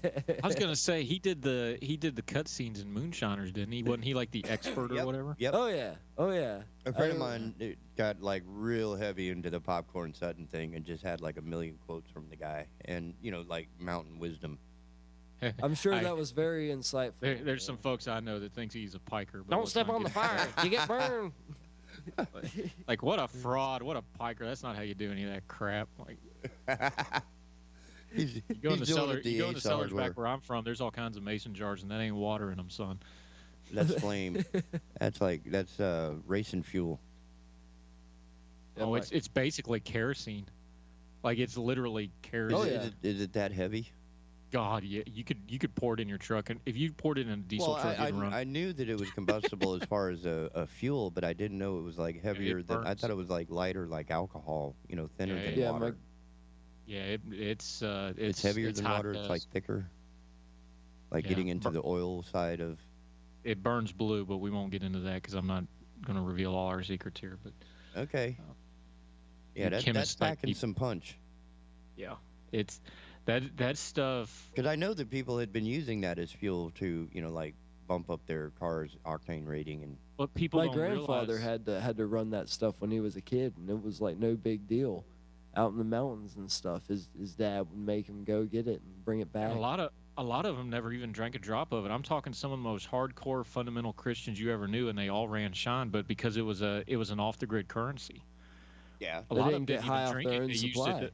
No, they just made it and sell it, and they bartered with it, and it was the crypto of their day. That was the way of doing business off the grid. They traded it, they bartered with it. It was a currency system, so people that never would not deign to ever put alcohol past their lips because they thought it was a sin. They all had shine because you needed it to barter with and stuff. Well, they made that into the reality show. Yeah, that was Moonshiners. Yep. That had all these people, and granted, they're doing, there's a lot of embellishment because they're doing an illegal activity. Which one do you want to explain? If they're on TV and you can see their face, they signed a release. Who wants to take that one? Watch me do all these felonies on camera. Hey, kid, don't do this at home. And then it had the cop chasing after him. All reality they had TV the is WD right cop chasing after him, like, I'm gonna catch these boys there, and he's wearing camo and sneaking around the woods, putting like them paint on his face and stuff. Dumb. It's like, just tell the other camera guy to tell you where they're at. Like, I mean, at that point, you guys are, almost accomplices. No, the way it really worked was they would. Let me be careful how I say this because some of these folks might still be alive. The way it really worked was at periodic intervals, they would make sure that the local authorities would get their dope on the table moment, they call it nowadays, but you get the picture with the stills. So about 2-3 times a year, they would manufacture by agreement with the law enforcement authorities. Everybody would just agree there would be a certain site that would get hit and caught, and they would say, "Oh, look, we're doing," and they'd keep the feds happy and like, "Oh, okay." But that was all prearranged. You mean to tell me that the police department was corrupt? They were all. That's a big surprise. I bet you the camera crew. There was very few raids and stuff because they would just. All right, boys. I mean, these are just good old boy kind of stuff. They're not gangsters. They're not out shooting people in the woods or anything. It kind of is, though, man. It's corruption. Which scapegoat are we taking away? No, but the camera crews probably went out there and dealt with these guys, and they talked with Tickle and all them, and it's all scripted. One big guy and his big family. 100% of any reality TV show. They're probably like, "Hey, let us film you guys making stills and doing this stuff," and they got all that material, and they got season 1. And then they ran to the cops like, "Hey, I want to film you guys busting these guys." You know the one that really offended people that I know that actually know how that stuff works. You know the one that really made them mad. In one of the first they're taking giant, 150-pound propane bottles out in the woods to run their stills. That's when people were just like, what a crock of like, you don't roll up and fill up 6 150-gallon propane bottles in the back of your truck and then drive off. Like, nobody does that. Yeah, and they were just so offended by that. They're like, that's a lot of boiled peanuts. They're like, have you ever carried one? You don't carry one of them up the side of a mountain where a still would be, you freaking moron.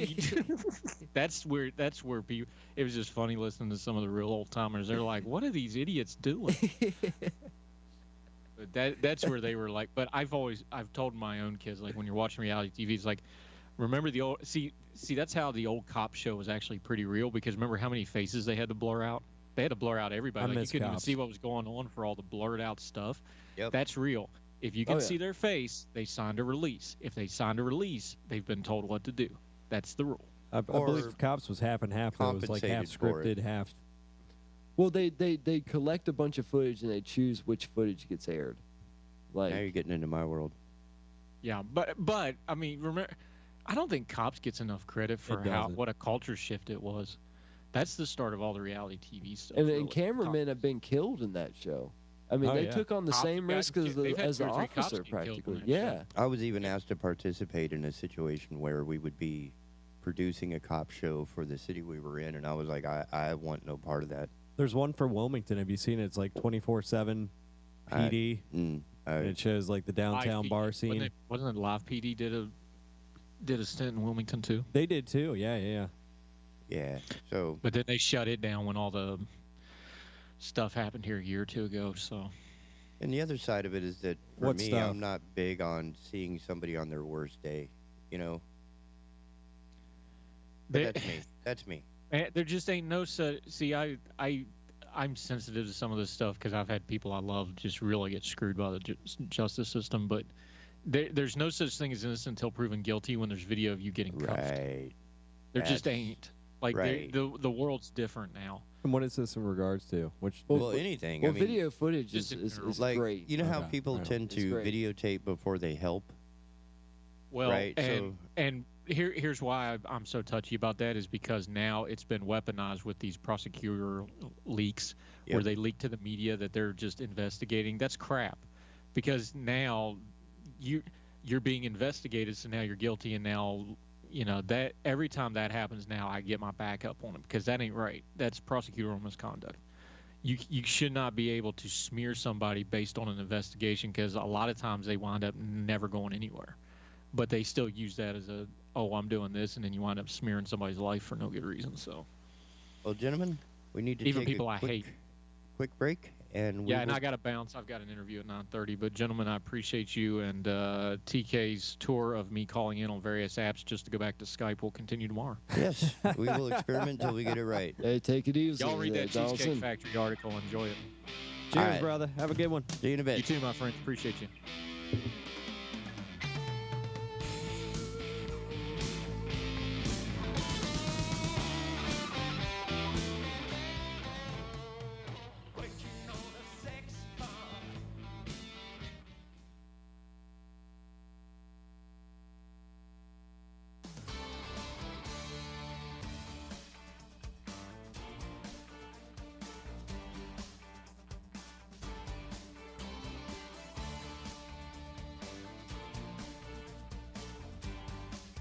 Hello, I'm Jeff Rivenbark with WWAY News. The House has voted to hold former White House Chief of Staff Mark Meadows in contempt of Congress after he ceased to cooperate with the January 6th committee investigating the Capitol insurrection. It's the first time the House has voted to hold a former member in contempt since the 1830s. The House vote sends the matter to the U.S. Attorney's Office in Washington, where it will be up to prosecutors to decide whether to present the case against the former Republican congressman to a grand jury for possible criminal charges. The U.S. death toll from COVID-19 has now topped 800,000, according to Johns Hopkins University. More than 200,000 of those lives were lost after the vaccine became widely available last spring. The death toll is about equal to the population of Atlanta and St. Louis combined. Back in the Cape Fear, one person is dead and two deputies are on leave after a shooting yesterday in the Cane Tuck community in Pender County. Sheriff Alan Cutler says deputies were serving a domestic violence protective order and encountered a man with a weapon. There was a shooting and one man died. The name of the deceased hasn't been released. The two deputies involved are on leave, which is standard procedure with an officer-involved shooting. The SBI is investigating. And Carolina Beach officially has a new mayor this morning, along with a newly elected council. Lynn Barbie was sworn in last night as the new mayor, along with new council members Joe Benson and Mike Hoffer. Earlier this year, outgoing Mayor Leanne Pierce announced she would not seek re-election. She's planning to run for county commission. The new council also voted to fill Barbie's vacated council seat with Deb Lecomte. For more on these stories, head over to WWAYTV3.com. I'm Jeff Rivenbark. Have a great day. Happy Wednesday, everybody. I'm WWAY meteorologist Ramel Carpenter with your Storm Track 3 forecast. We are looking pretty good heading into the afternoon hours today with lots of sunshine and above average temperatures. Getting into the middle and upper 60s for both coastal and inland communities. Heading into the overnight hours, though, temperatures are not going to be as chilly as they have been the past few nights as we fall down to the middle and upper 40s. Inland of the coast and closer to the coastline, we're dropping down to the lower 50s. Get your full forecast on WWAY and WWAYTV3.com. This news and weather is brought to you by Two Men and a Truck. For your free quote, go to twomenandatruck.com. twomenandatruck.com.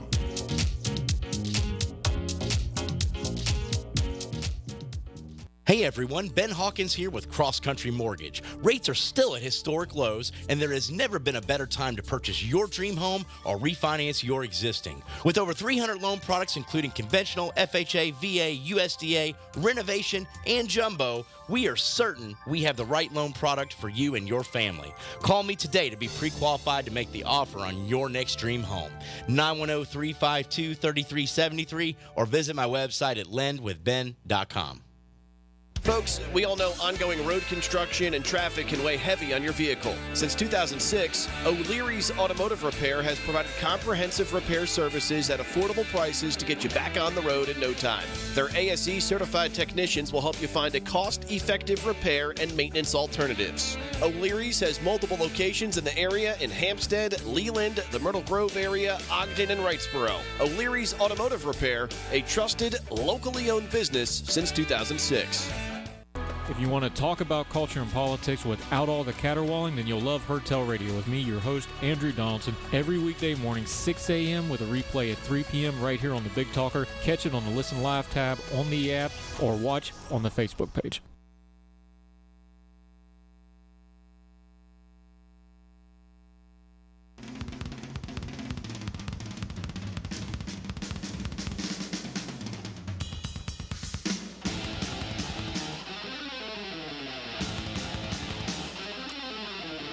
Oh, yeah.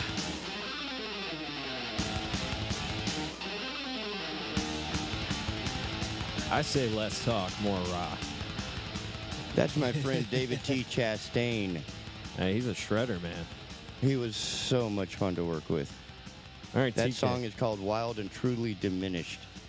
TK Dustin, I got one for you. This is in the news. Well, speaking of wildly, and we're going to speak on our old little buddy, our base friend, Ron DeSantis. And Bass DeSantis friend. blows the whistle. I didn't know he played bass. Oh, he's based. B-A-S-E-D. But DeSantis blows the whistle. Biden effectively running a mass human smuggling operation. It said Ron DeSantis is equating the Biden administration with human smugglers for the way he said it moves illegal immigrants through the country in the dead of the night with no explanations offered. During a Monday appearance on the Ingram Angle, DeSantis explained why states far from the southern border are feeling the impact of illegal immigrants flooding into America. you know, I'd heard about that. Yeah, they're man. taking the bus loads of people, and they're doing that at nighttime, so nobody really notices. Yeah. Well, he's technically not wrong. It says, well, the Biden administration puts people on planes and flies them into Florida in the wee hours of the morning. And they've done it over 70 flights in the last 6 months. They dump people there. Well, it's just, you know, are they even making sure these people are screened? Like, and are these people, have they entered for the, like, did they come in legally? Like, that's the no, whole thing. Like, of course not. And then of course, he it's said- at nighttime, so you can't talk with the people. You can't, I mean, it's probably frowned upon to even conversate with them when they get off that thing. A few weeks ago, one of those people that Biden dumped ended up committing a murder in Northeast Florida. So, Yeah, that's just, yeah, that's one of the recent ones. Yeah. I mean, people don't realize that with the crime that happens, like, you have to be able to, like, all of us, regular citizens, everybody in this room has a social security number. Half of us have, and the ones that own firearms, we have our fingerprints in the registry. Right. So, I mean, they already have us all. So, everybody else that comes in, and we should be able to have information on them. And that's for legal reasons. I mean, these are dangerous people coming in, too. I mean, it's... Oh, yeah. We have to be able to tell, like, even if somebody comes here that hasn't done a crime or anything dangerous, to where if they're affected or involved in a crime in the future, we could find them, or we know. Right. They can't just slip right back out. Yeah. And that's pretty much the way it looks. And if DeSantis wants answers, they should be able to provide those answers. I mean, that is one thing. You look at the press secretary and everybody that goes up and talks to her, and she just dodges questions. I've never known the White House to say we're not commenting on this group or this group, referring to them like, hey, go to that website over there and they'll tell you all about it. You're the White House. You're supposed to have some answers. I mean, it doesn't have to be pretty answers. It doesn't have to be, hey, make us happy answers. But I mean, just tell us the answers.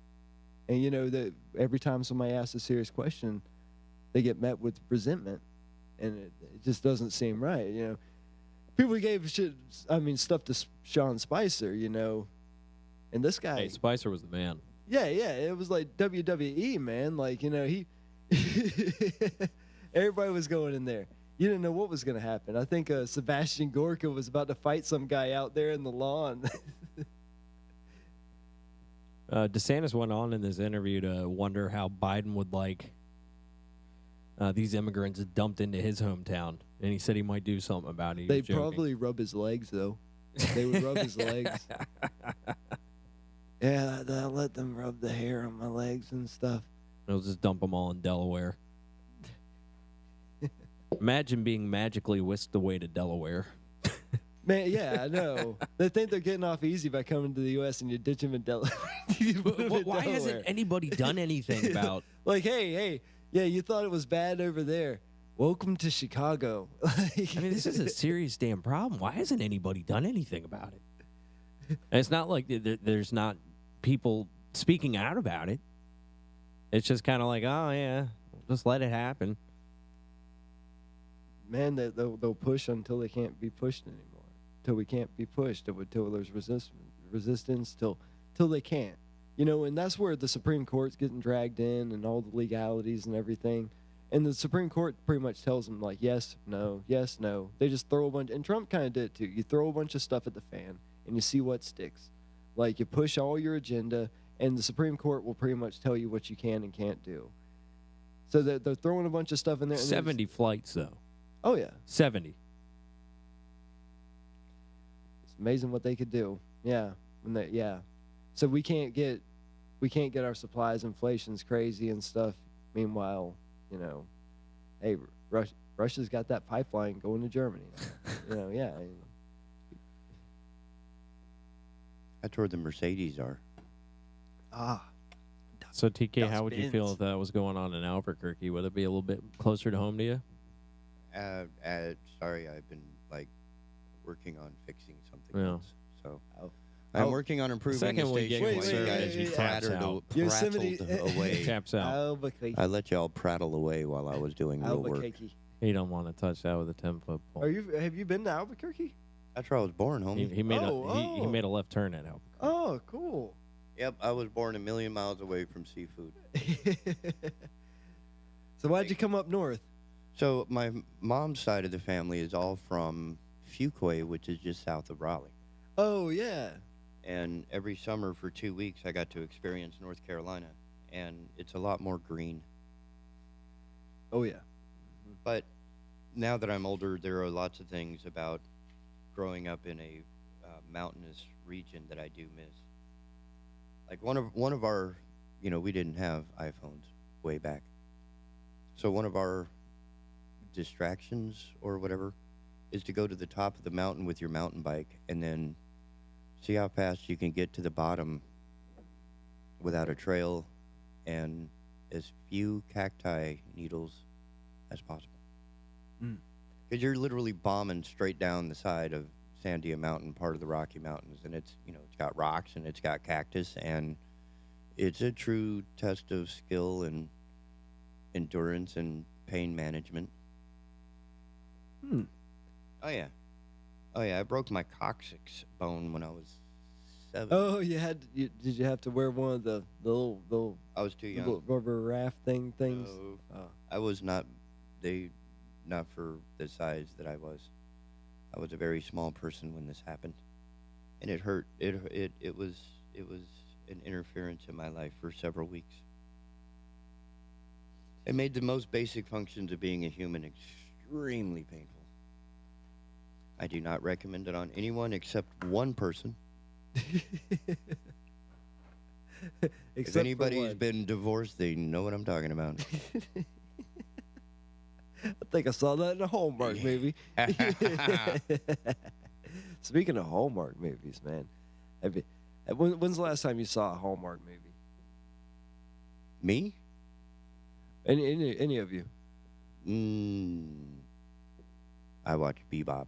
Man, Hallmark. Todd's single, so he's not watching Hallmark. I'm not. I'm Right, definitely it's- not watching Hallmark. You know, movies. I mean, my mom tricked my brother and I one time into watching on Golden Pond, and ever since then I've been like really leery of going to movies. I admit I watch Hallmark. I watch some Hallmark movies. Do you know? stream it or do you like go pay to see it? Oh no, well I mean they have the apps for it on like Roku and stuff. Oh, okay. So we watch it and They got their own channel now, right? Their own Oh, their yeah. own app. Like Discovery Channel has their app. Oh yeah, all the channels have their own apps, so you don't have to get pinned down with Netflix's BS. Instead, you could. So you're branch gonna out. you're gonna pay more money to more people to do more streams of more content of more stuff that you really don't need to be watching in the first place. Okay. See, and Hallmark is just seasonal. It's almost like cranberry sauce. You just break it out. But you're still paying for during the whole season. year? Is that the No, deal? no, you don't have to pay annually. You don't have to pay annually. You could just pay, and a lot of times. But you are paying. A lot of times, well, yeah. Okay. If you want to keep it, you pay. Okay. Yeah, if you want to keep it, you pay because they offer like free sign up and free to do it for a little free trial, right? Yeah, I found that out on Discovery Channel that you can sign up and browse for free, but like only the really cheap shows, and you get like 1 or 2 episodes, and that's it. Yeah, they're saving their good stuff for behind the paywall. Right. You know, they have like the entire season of how the universe was made, but it's locked. But you can go watch the pilot episode of Found Under Dust, where they go into old barns and find things like washboards and go, oh, wow, I remember when Grandma used to use one of these. That one's free. Yes, I had the free version, so that's how I know. And what do you think about, Todd? Huh? What do you think about? I know I took everybody down the Hallmark route. I hate Hallmark movies, dude. It's just, you know. Well, that's because you haven't been through the marriage thing, right? And I guess in TK, even though That's probably why I'm single. That there's like this romantic / noble-ish edge, I think, that they try to encourage people, and to me, it's a propaganda form to kind of help people feel better about themselves for being broke, worthless people.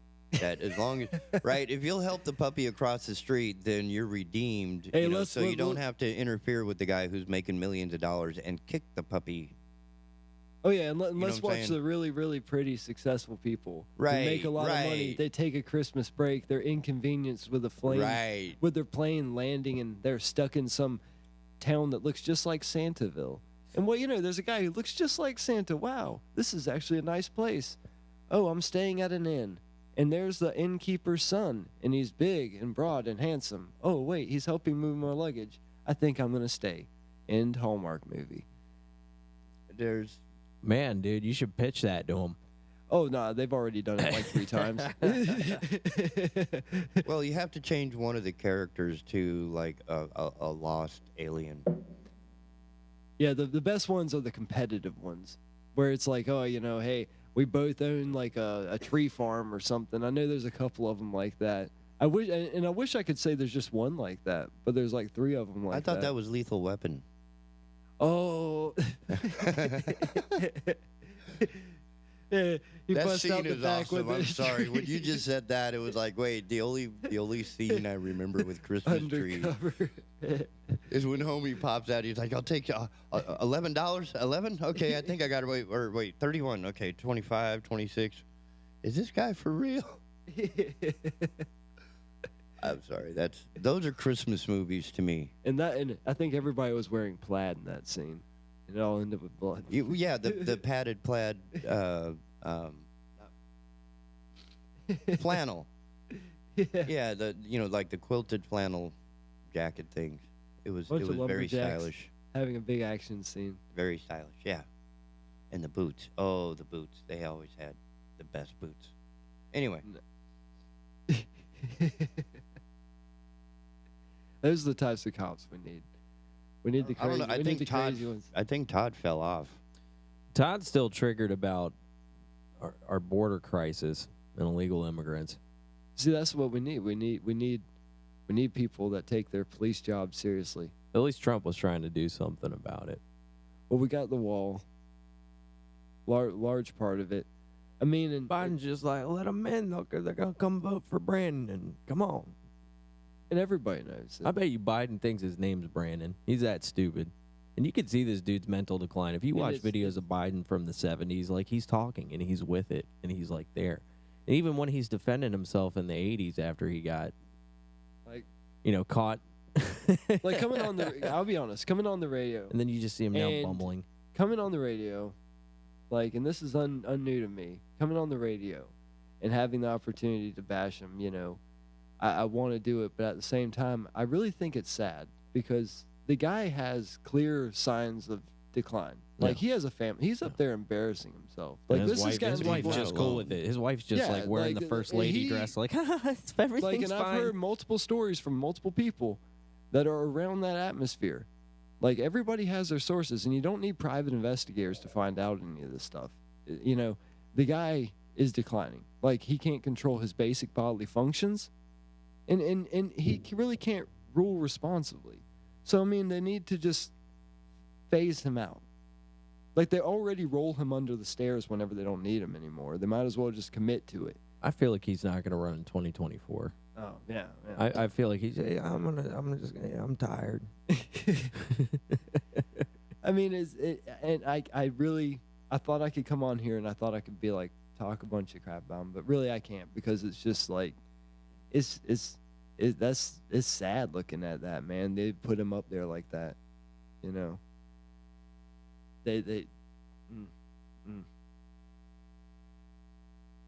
trying to be Christian here.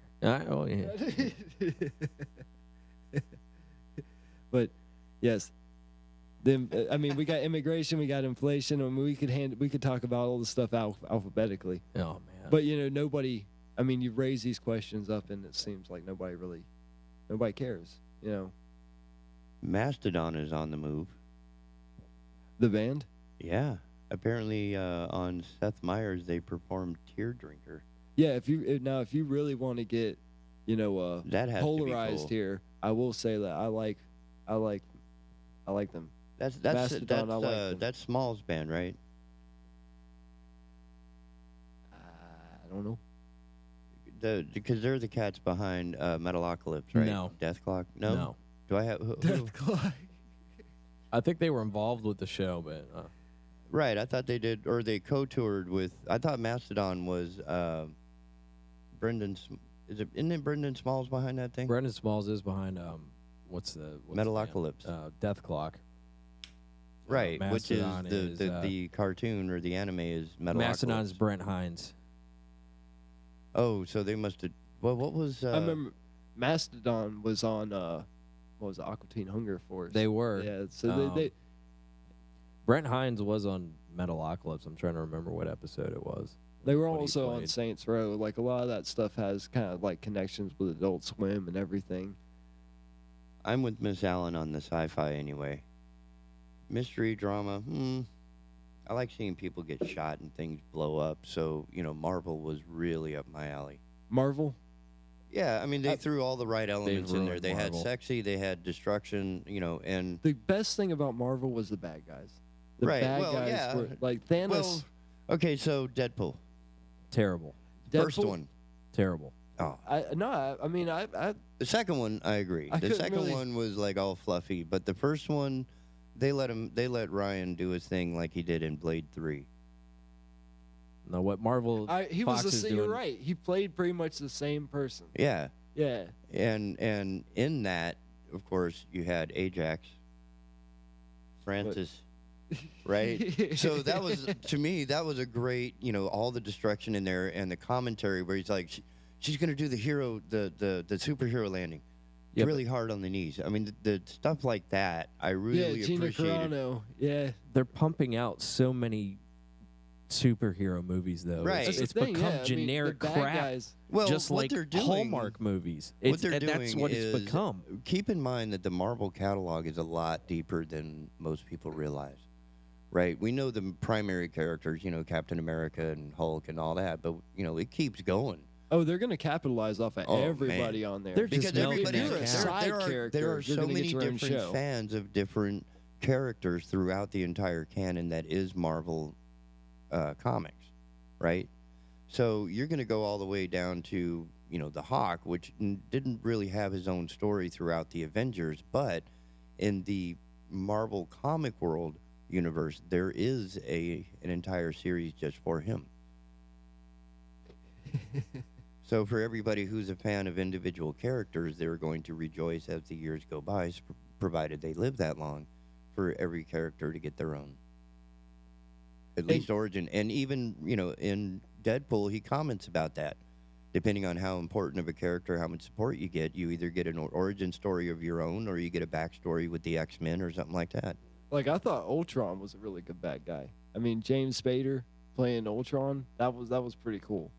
And he gave his dinosaur speech. And the writing to that concept taken from the I, Robot series by Asimov was, I thought, a great adaptation of that fear, where a consciousness of some sort, malicious specifically, could take over an AI environment such as that. And people have talked about that. Andrew Yang was talking about, robotics and how it's inevitable. I mean, people are openly saying that robotics in the future taking over industries. Well, I'm not referring to robotics itself, because that's more the automaton that needs to be connected to something. But the AI that we're doing now that can be more pervasive is like your phishers, your spammers, your account skimmers, those things that can be automated through a bot using AI that has no physical presence. So robotics is not a part of it. It's just the software of AI being able to do I'll something get down on its to own. brass tacks about the robots. What would make a lot of us a lot more eased and calm a lot of tension with future robotics is we need to have a gun that could shoot the robots. Like, I would feel a lot better if I had EMP rounds or like anti-robot rounds or like something that in case if all these movies that have been made in the past come true and the robots take over, like, I'd feel pretty dumb if we didn't have a way to like shut them off, where everybody could shut them off. They're gonna take over. Not some like, hey, Skynet's got a switch in the glass room and the robots have pinned everybody off. Everybody needs an off switch. It depends on how advanced AI gets. Everybody needs an off switch. That's a very interesting statement there, Sir Knight. Well, it applies to robots. We wish it would work with people. We wish it would work with people. Okay, there we go. I think Biden's got an on-off switch, and they shut it off. I think that he's just reanimated. As at this Andrew point. pointed out, He died a long time ago. It's when they're either on camera or not. Yeah, they're able to switch it on and switch it off. You're right, and it's almost natural to them when the door opens or closes. That's why I was open to it's this like with us the when the red radio. light Like, goes I on. don't have to change who I am. It's pretty much just you come on here and you babble. And you don't cuss. And you, I and did, you try sorry. not to cuss, and your mind Right. goes blank when you can't say Right. words. Well, your whole vocabulary. We goes need in to get the a toilet. cardboard kid in here. We need to put a cardboard kid in here. So, like, I think it's a real kid, so I'll watch my language, Well, we're getting our own little segment hour. Yeah, you can we're do gonna whatever you go want. unhinged, and we're gonna cuss. It's probably not going to be a. We're not gonna hold back event. any punches. So it'll TK's be giving us after an 9 hour. o'clock. But for the time being, we are, showing we can conduct ourselves without vulgarity. Yeah, we got to keep it PG-13 for a while, but we are getting an R-rated segment. Well, it won't be on the Big Talker. We'll have its own set of It channels. might be on Twitch. Yeah, it'll probably be like Twitch and YouTube and whatever other Because channels. it's time that Twitch gets some conservative voices. So it'll be interesting to see what happens. I mean, I'm happy with talking about robots, man. Oh, we like Because with the after- Matrix and everything. Yeah, And with so much of how our finances work, I have a plan to kill my floor robot. I mean, just in case. I already know what I do. Like I like Vandal, but you know, You got to take Vandal behind the shed. There's a YouTube rabbit hole I need to introduce you to of all the things that people have done with their Roomba.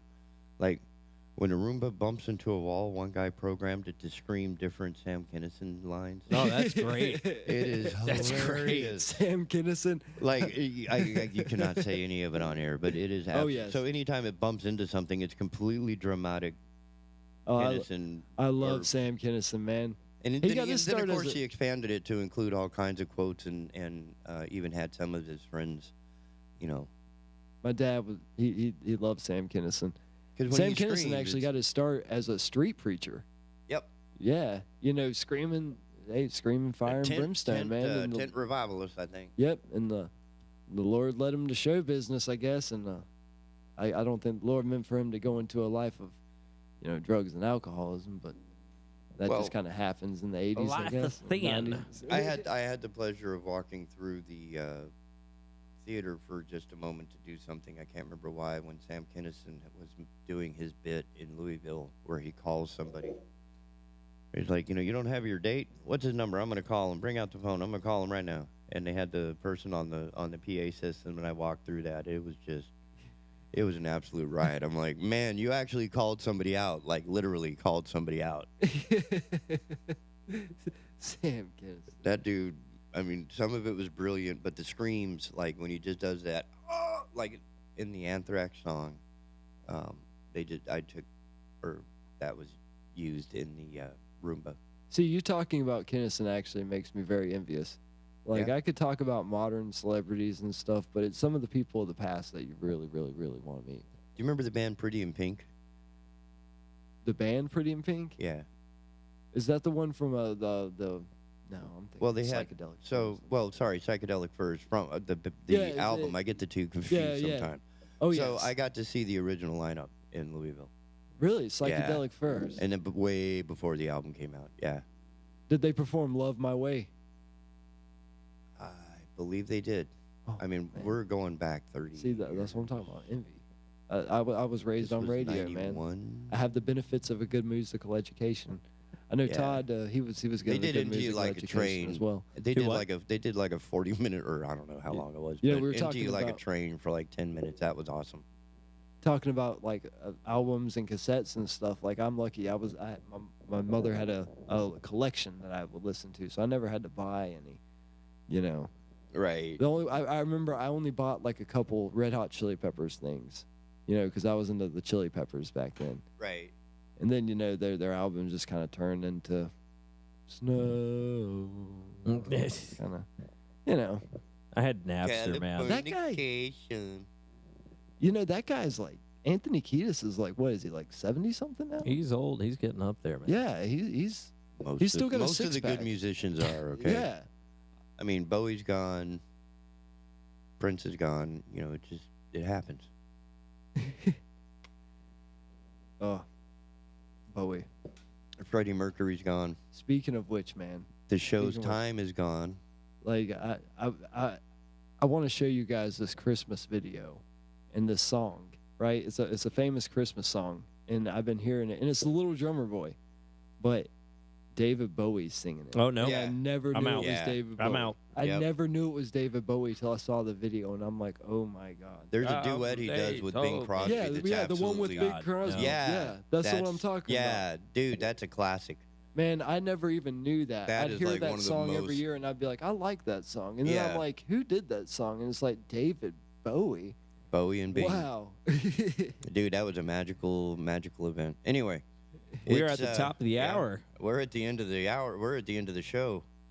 I got to get myself onto a, what's the word I'm looking for? Meeting. So. You could do that. I actually have to dress up. Merry Christmas. Oh, this is perfect. Folks, Oh, this I'd is like perfect. to sing a song about the American dream. About me. About you. about the way our American hearts beat way down in the bottom. You should let this play out.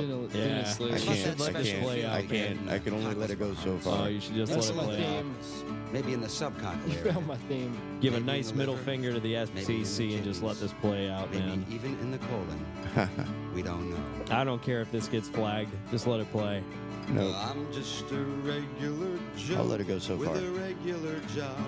I'm your average white suburban. People will have to just like go Google it. Let the record play, Sam. I got an average house with a nice hardwood floor. My wife and my job and my kids and my car. My feet on my I mean, this is classic. See, it's karaoke. Keep it playing. Well, no, I can't. It's gonna die right about, I don't know. But sometimes that just ain't enough to keep a man like me interested. Oh no, no way. No, I've gotta go out and have fun at someone else's expense. Oh yeah. Yeah.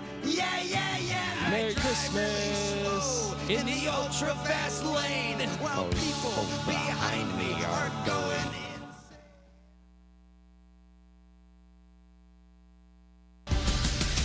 Keeping Holden Beach informed. The Big Talker 106.7 FM WFBT, Carolina Beach. Hey there, it's Charlie Miller, your state representative for Brunswick and New Hanover counties. Thank you for tuning in. Make sure to check out my Facebook page, Representative Charlie Miller, to stay up to date on everything that's happening in the state legislature. You can also sign up for my weekly legislative newsletter to receive a more detailed report on how the voices of District 19 are being heard in Raleigh. If my office can